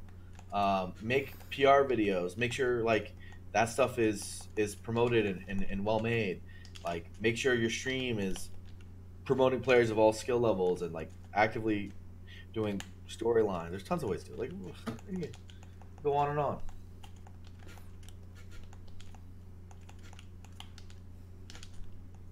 What crew battle would you want to see right now? That's another example. Why haven't we done a crew battle forever? NorCal versus SoCal, or East Coast versus West Coast. Like that shit's fucking hype. Just do it. All we have to do it is do it. That's what we gotta do. Actually, doing a new tier list is a good idea. Doing a new poll of players and making a new tier list is a great idea. It reignites discussion about the game. It gets people thinking. Like, it's good stuff. That's a good idea too.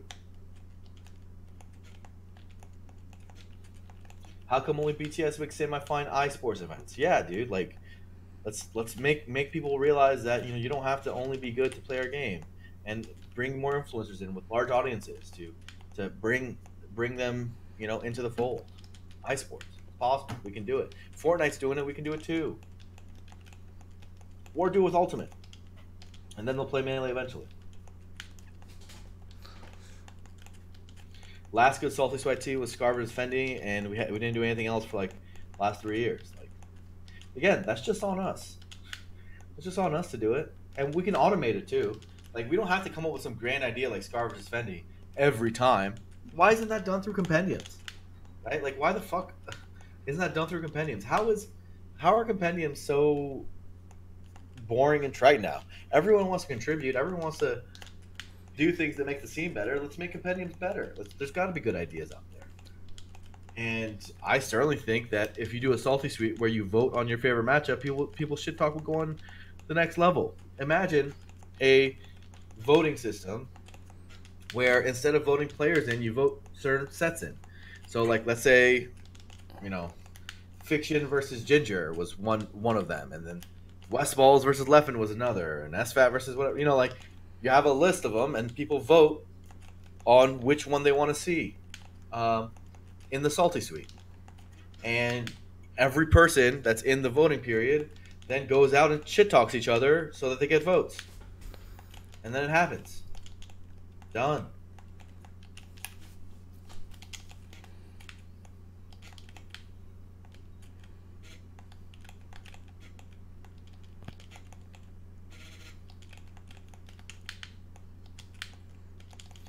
Do you think old community members being complacent is contributing to the decline? Yes, Papa No John's. And I'm a great example. I think it's not necessarily complacency, but just like my job took me away from Smash. And I think a lot of people's jobs are taking them away from Smash. And like at some point you have to make the hard call and make the realization that, if you're going to stick in Smash, you're going to have to make some career sacrifices. And, some of us will have to do that if we're gonna stay a part of it. And I realize that, and frankly, I'm willing to make those sacrifices. I don't care that much. Some people sell out to play other games. Some people sell out. Other people don't. That's it. But I do think we need to keep and retain those old heads as much as possible. Like, real talk, like, those are some of our most talented people. It takes a long time to learn and have the skill set that those guys built up. And so retaining talent and retaining experienced people is huge. And so we have to do a better job of making sure that we build our incentive structures the right way so that those people stick around, and they don't move on to doing an esports job elsewhere. Because that sucks. Why build those people up just so they work on Fortnite later? Or run a Magic event like I did. It's lame. Lame. Duffy, you're just losing back to back. I won the last one. Did you? Yeah, I did. Or was it 2 times ago? Something like that. Yeah.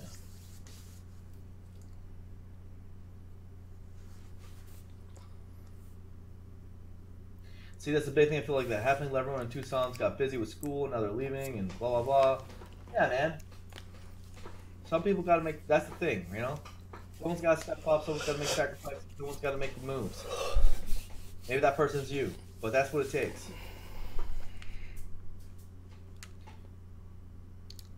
So we need to probably develop younger community leaders, IMO. Yeah, I think that's for sure. So it's like we need to retain the old guys as much as we can because they're naturally the most experienced. They're the ones, you know, who are building the higher end leadership positions, and you know, you want to make sure that the younger crowd is mentored the right way and is led the right way, so that they don't make the same mistakes of the past. But we also need to make sure the younger guys are given the proper mentorship and also the proper room and breathing room to make their own mistakes and to be able to like have the power to make big decisions, right? Like they gotta be empowered. So all that shit. Oh, that shit. So what's more important, new blood or rotainment? Both. Yes. The answer is yes. The answer is yes. We need both.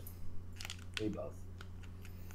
But obviously, it is a little more harmful when we lose someone with like 10 years of experience than we lose someone with 1. You know, on a very individual level, losing the really, really, like if we lost like a Sheridan, for example, that would be pretty bad. We would lose Genesis. That sucks. You know. And so, yeah.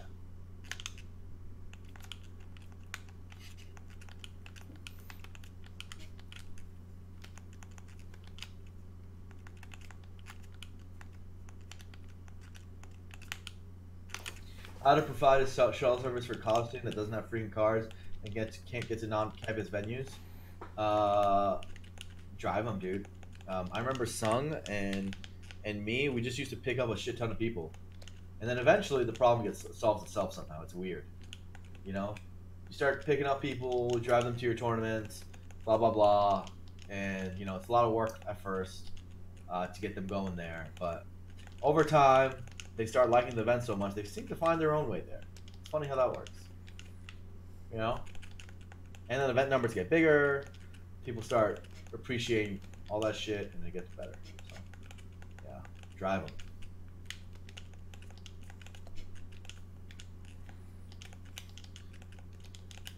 Yeah, mentoring can be content creation. That's a good point. 12 Max says, that's what I do, and it's rough. Yeah, I get it, man. But stick with it, man.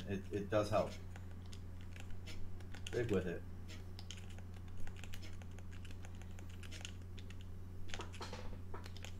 How do we make marginalized groups feel safer at Smash events? It's a good question. You know, I think I don't always have all the answers for that. I hope the Code of Conduct group is making inroads to make people feel better. I think things like Smash Sisters are great initiatives. You know, anything we can do, having more minorities and marginalized groups, whatever you want to call them, in leadership positions and in front-facing roles is certainly helpful. Representation can help. You know, just mix a little bit of everything, and we'll get there.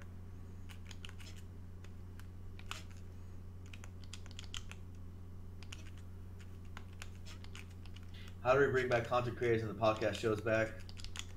Well, you know, hopefully.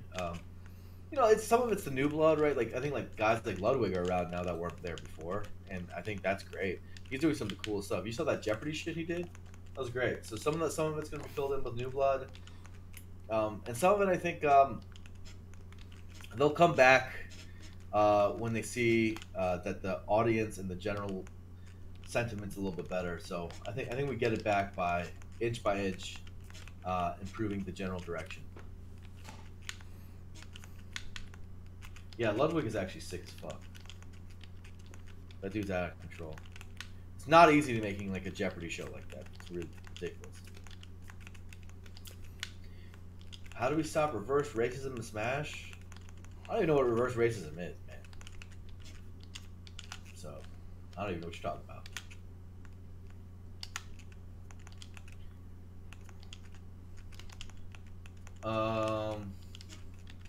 Speaking of which, what happened to Smash Sisters? It ran on Genesis. It was pretty cool. It happened. It was dope. People seem to be really happy. A lot of smiles on faces. So that's nice.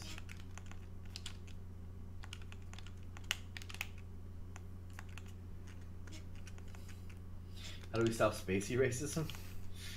Are the spaces getting discriminated against? Maybe, dude. The results haven't been so great lately. I gotta be honest. There's gotta be, maybe there's something else behind it.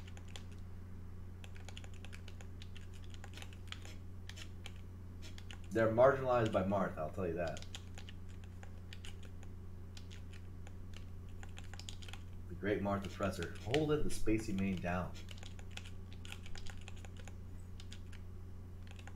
I was definitely at G6 and didn't see it. No, it was there. It was for sure there. The VODs are on YouTube, I'm pretty sure. I commentated it, so I know I was there.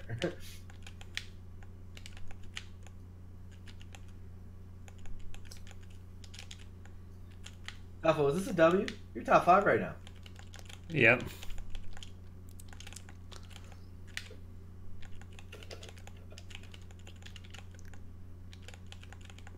Is it true I had the blueprints for Zane?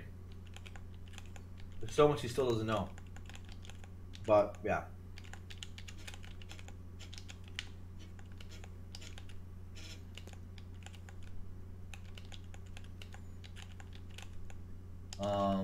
Could someone format Fun Smash circuit? Not fully, but like I think things like that definitely. A lot of it would have to be crowdfunded. Like we'd have to come up with really good crowdfunding formats, a la Summit, in order to fund a project that big and make it sustainable. We'd also we'd have to make people okay with that. Like we have to make people like really understand like that and like more productize it, right? Like make it so that it's like cool and worth it.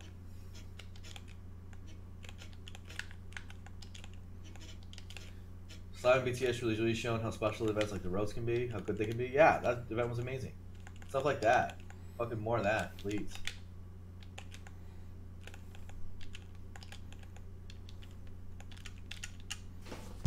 Amos Chiles get 153k views.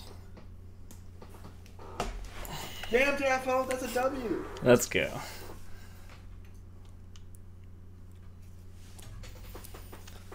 Who do I know that's sick at managing and growing Discord and has a decent amount of free time? I don't know. Oh, dude. Did I tell you something sick about Smash? What's up? So, our, if you look at the CLG YouTube, our Smash we created 2 guides, and those are, like, our greatest, like, things in the past month. Yeah. Like, we created a 2-frame guide and a how to beat shield grabbing guide. And those are our 2 largest videos. Smash Brothers, baby. There's no joke that Smash is actually the 5th biggest esport, guys. Don't forget. A lot of it's like making the push on companies that they like only want Fortnite. Yeah. It just takes some pushing. Some pushing. It took me a while. It took a while for Travis to get convinced at Yahoo that Smash had a really hungry audience. Dude, let me tell you something. The reason why I keep saying Smash is the sleeping giant, why it makes me so mad that we have some of the problems we do, is because I look at it and I see these other esports events. This is the hidden secret of esports, guys. They pay people to go to their events. H1Z1. It's not just H1Z1. It's go a little higher. That one's the joke of the town, but yeah, a lot of the big operators, they pay for those people to be in those seats. They legitimately pay people to go. Mimiware, thank you for this. We can get 4,000 people, 5,000 people to show up to our fucking actual venues. They can't. Their game is sick.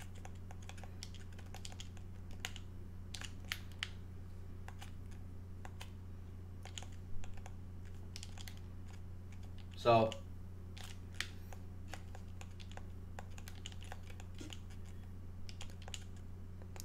yeah, it's not. It is absolutely not just H1Z1. I think it's a big dogs.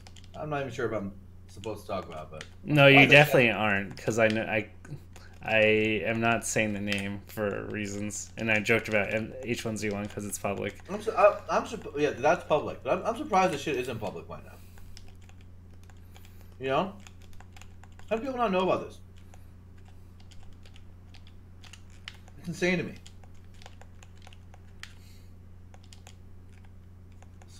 This is what happens when you throw money at the problem to the extreme.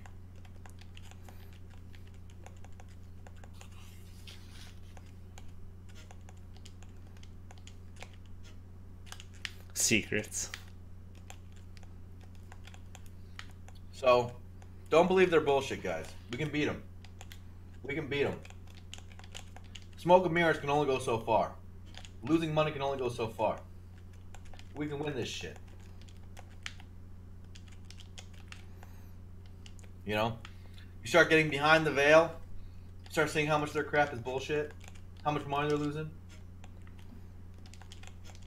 You know, how ridiculous what they're doing is. You start thinking, damn, we're pretty badass. we're pretty dope. And you're telling me all we have to do to beat these jokers is run some competent streams every once in a while and get all their sponsors? Just every once in a while?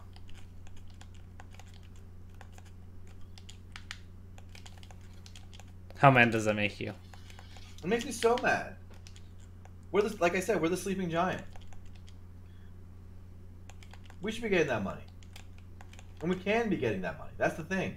We can be getting that money. We can get all that, the broadcast rights. We can get the sponsorship money. Our game's sicker. More people. We actually have people go to our live events. That's what sports are about, last I checked. We can fill venues.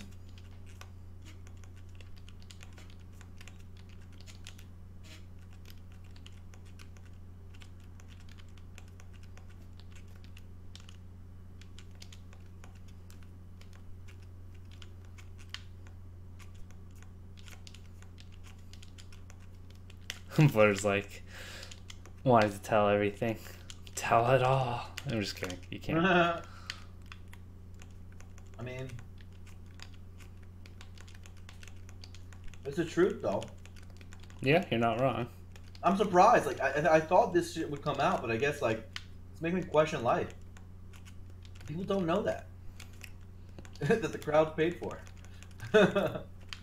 I've had a recent partnership come up where they're like, we want to get as many people to come to this venue. I'm like, great, smash.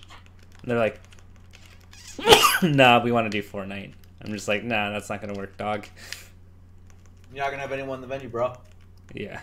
I'm pretty sure you get all those conversations a lot, right? The hidden secret of esports is that Smash and FGC are the only ones that fill venues. And CSGO legitimately has real people. And so does Dota. League has a hard time filling venues, with exceptions to like their biggest events. The like Worlds and stuff. Yeah. But there are other stuff that's actually very difficult for them to fill.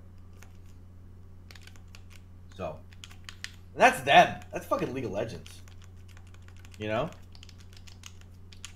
Other shit? Nah. I like how you're nonchalantly eating as you're like telling everybody all this. It's true. Esports is fake. It's some fake bullshit. It's fake news. CSGO's real. Dota's real. That's why I think those communities are going to be around for a long time. And guess what? They got built up from the grassroots. That's how they got built, just like us. You know,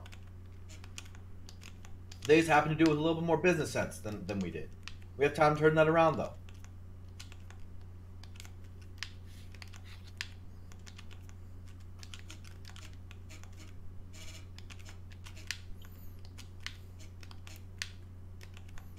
I feel like with every bite, you're just gonna say, like, you're gonna just like stop and say, and another thing.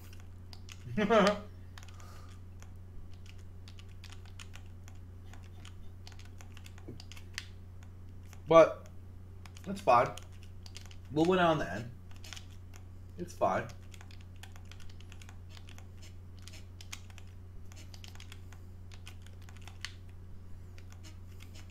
And I do think esports is real. Like, I do think that the long term people are right. That I think there's going to be a new medium that people like consume. It's going to be hot shit. Esports is hot shit. But a lot of it isn't. A lot of the games are whack. A lot of the hype is fake. And never doubt the power that we got, because our hype isn't fake and our people are real. So we can be way bigger. Do you feel like progress is being made currently to get that level of growth, or do we still need to start that process? I think a lot of things need to be done to get there. I've detailed a lot of the things in the stream. We have a lot of problems, and a lot of hurdles, but I think the process has started.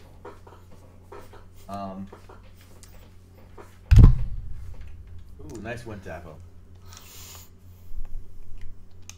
Yeah. Process has started. I mean, I just really got to go out there and do it, you know? That's the key.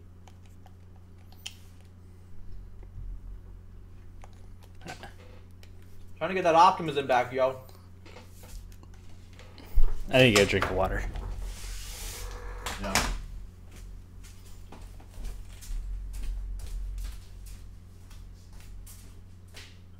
Let us be the change we want to be. That's what I'm trying to say.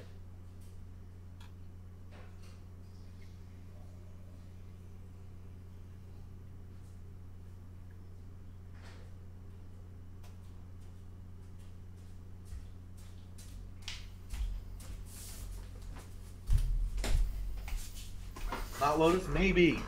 Maybe. Not a bad idea. Not a bad idea.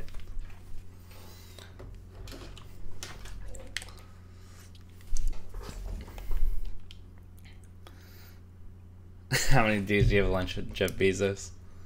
He's grooming me to be a successor, man. So twice a week at least. Twice. Mm-hmm.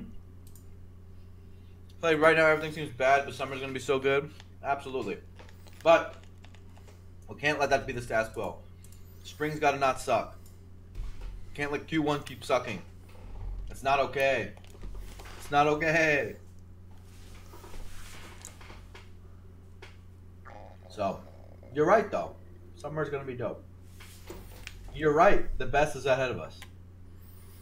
And you're absolutely right that we ain't seen nothing yet. P.S.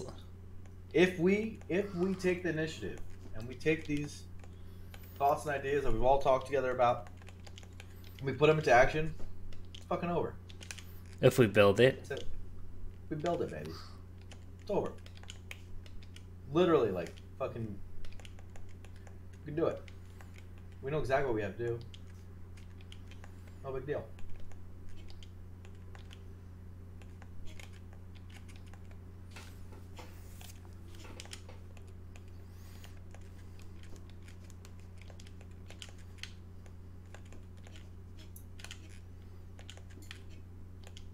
I'm gonna get water. I'll be right back.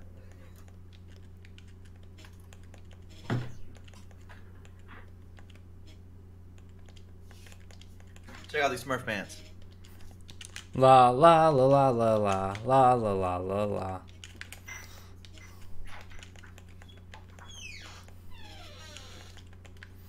Now they're gonna just watch me lose. Alright. All the eyes are on me. Now I have to win. I've never won a game of Tetris. No, I'm just kidding. That would be like a fat lie. Hello, stream. Hi. Oh. Where did the blur go?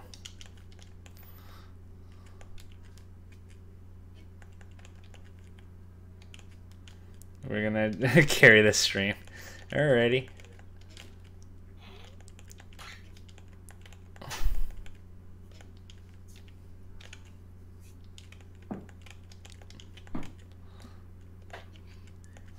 Is the Blur Bucks back? Uh-huh.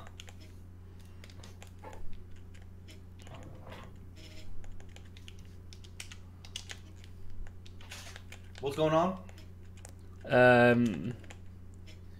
What's the questions? I need questions. Chat questions. I need answers.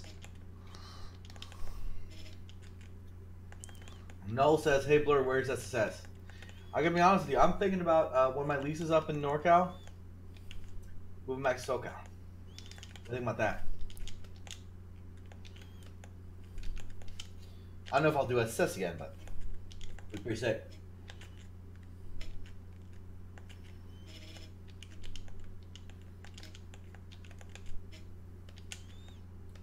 Cool Fire says we need an MILM too. Not a bad idea. Keep in mind. Keep in mind. MIM didn't actually end up accomplishing very much. I gotta be honest. There was a SNSSBM rank and the initial voting drive. Those were big things. But the show, I think, was the most important part. Because it kept people positive. It kept people going. Kept people really, engaged in a public setting. That was the town hall format. I think that was the real key of what they got going. And so, that'd be good. And the reason I say that they didn't accomplish much is mostly because I want to keep the gravity of making unified programs in Smash and how, unfortunately, unsuccessful they've been in people's heads. Because when people go for those large programs, what often happens in Smash is people start tearing them down real quick. And there are people out there who push back on that, Let people know that no, actually it's okay. Let this thing be.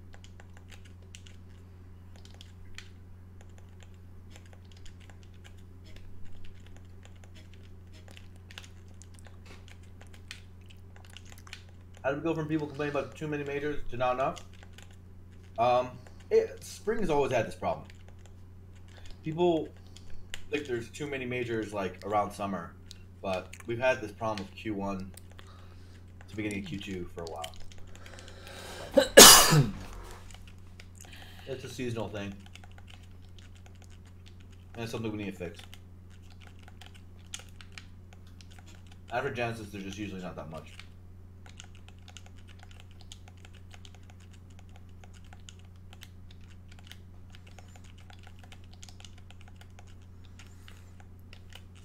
That's why we need MI1, but way more powerful and impactful. Yeah, exactly that. And we need a large set of young, active voices with older leadership to guide it. Just generations coming together to make cool shit happen and talk about it. Let's talk about it. Make it happen. That's what needs to happen. You can talk about it, you can be about it.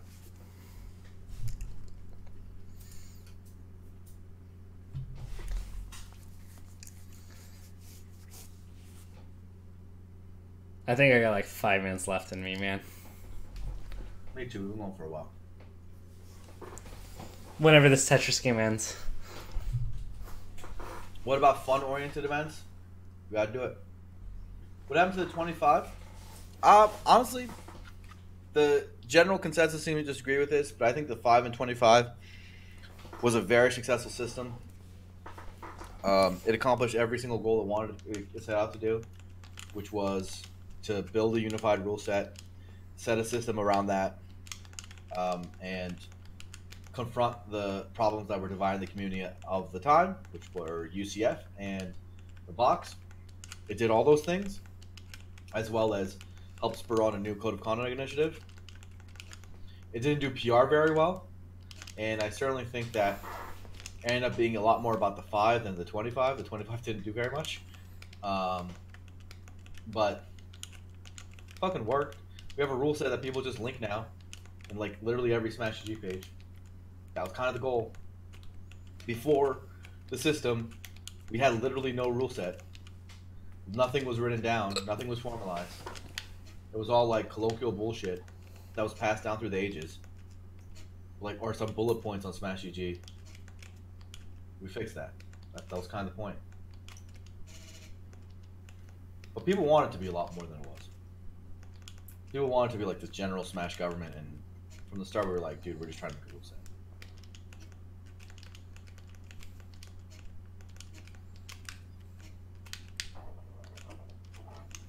Yep.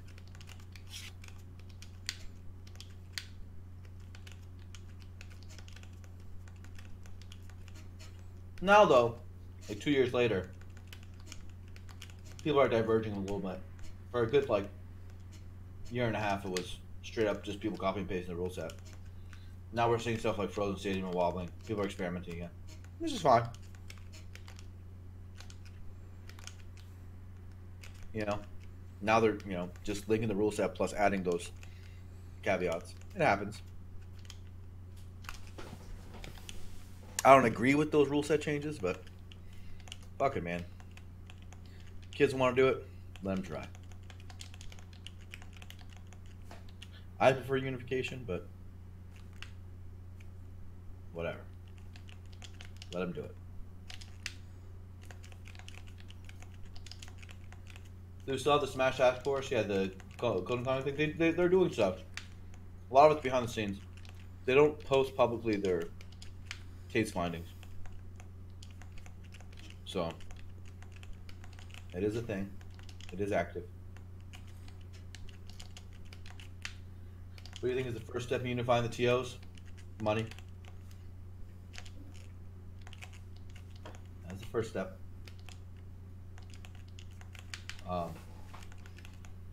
Probably also has to be the right person. I think a handful of people have like, it's not really even a handful of people, but have like the trust of the TOs in general. You know, to really take a larger leadership role. For that, but also money.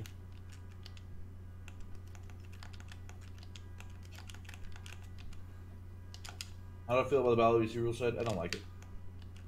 That's my thing. I like Wobbling legal, and I like regular stadium with stadiums countable. That's my thing. Let the people do their thing.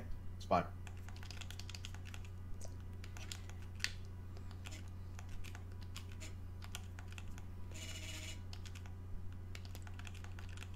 Can Melee go 3 stock 6 minutes? Yeah. I think it's totally possible. But maybe we're too entrenched in the 4 stock thing. I definitely think just making it 6 minutes or 7 minutes should have been done a long time ago. I think we all know 8 minutes is too much. I voted for it. I voted for a short timer.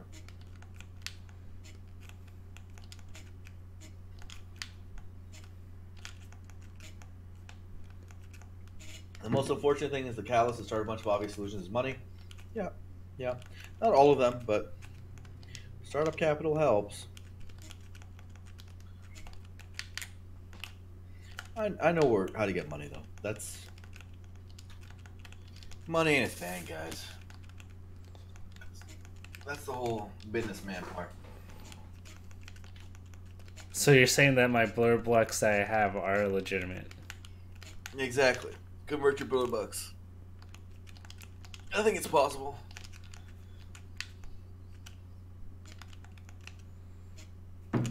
You know, I make quite a bit of network in my time doing this shit, so I think we can solve the money thing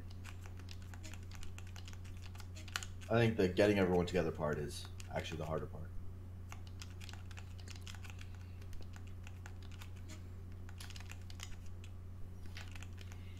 We wouldn't be the first esport to get investors and to get shit rolling.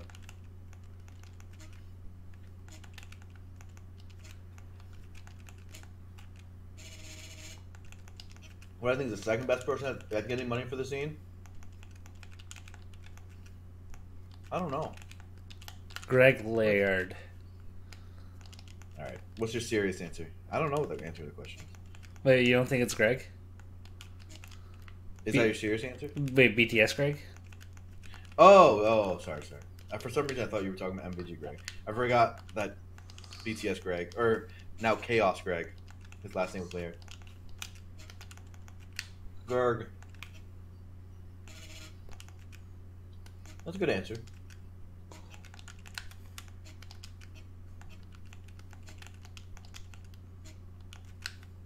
So how do we actually get people to change in 7 minutes?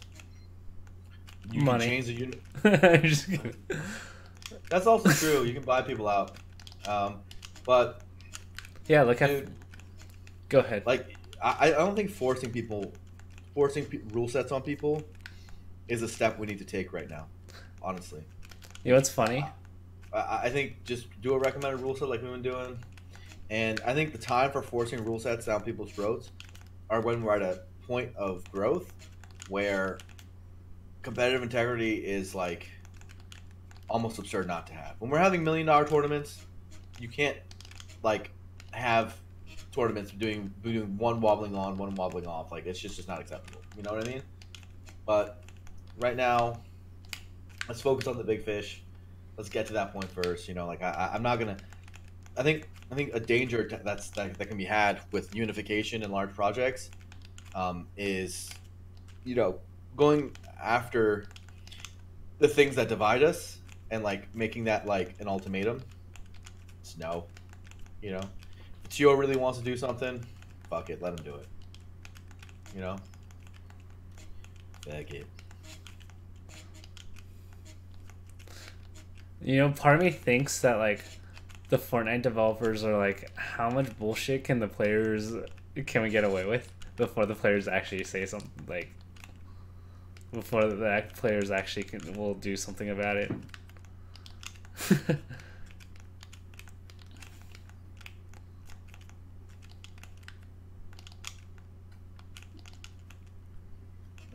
I don't know how much Fortnite competitive you follow. I feel so sorry for the competitive. Dude, their little cannon right now. That's the best part right now. The fucking cannon that just shoots you off the stage all the time. Yeah. Doesn't make any sense. Nothing in that game makes sense anymore. They have the stupid ball. The hamster. The hamster wheel that you can go across the fucking stage in 2 seconds. Like, shit's nuts. Sports.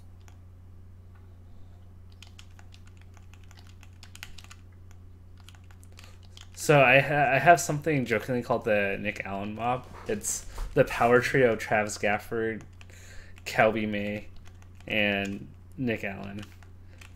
Do we have our own hidden esports power trio? Yeah. Oh yeah, me, you, and Juggle Guy. Huh? Is it I mean Rice, dude. Don't get gaming.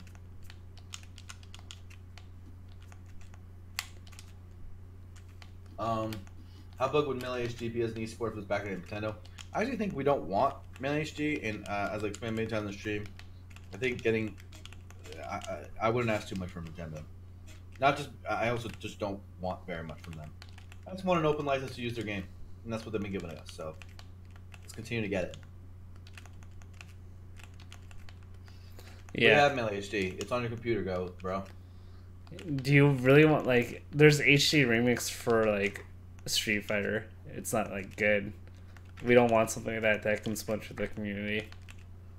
I mean, that plays sick. What do you want? Like a good training mode? We got that. It's called Uncle Punch. Do you want What do you want? You know. People probably want prize pods that rival the Compendium. Prize pods?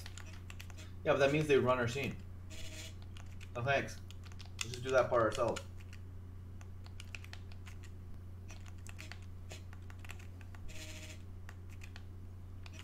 Yeah, if mailing you sucked, it would be terrible for the scene. Yeah, exactly.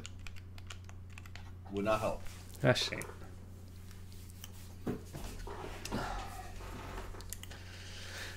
Blur, do you think 2019 is looking to be another contraction year rather than growth year for mailing? I think it depends on the steps we take. I think it's a pivotal year. I think if we do what it takes to grow the scene, then it's going to be a really big year for Smash. I think if we do nothing, if we sit in our hands and just do the current status quo plan, yeah, we'll decline. But I'm hoping and I'm planning to do some big shit so that that's not the case.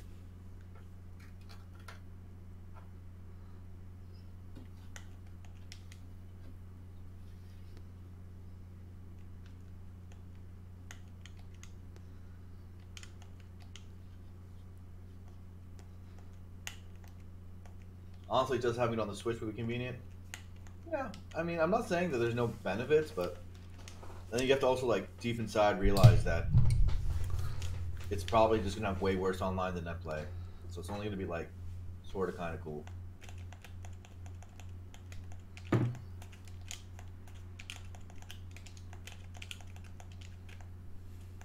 PB's return to metagame alone will be pretty big. Yeah, that could be big deals. But what do you think the Smash community's role should be in supporting indie platform fighters? I think we should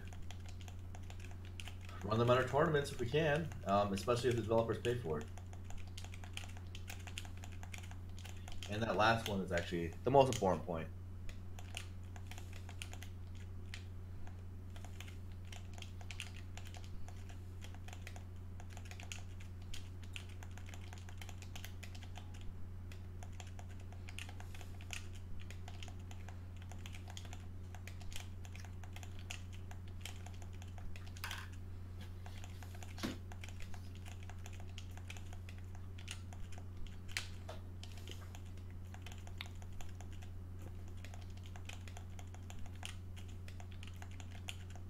All right, guys, final questions.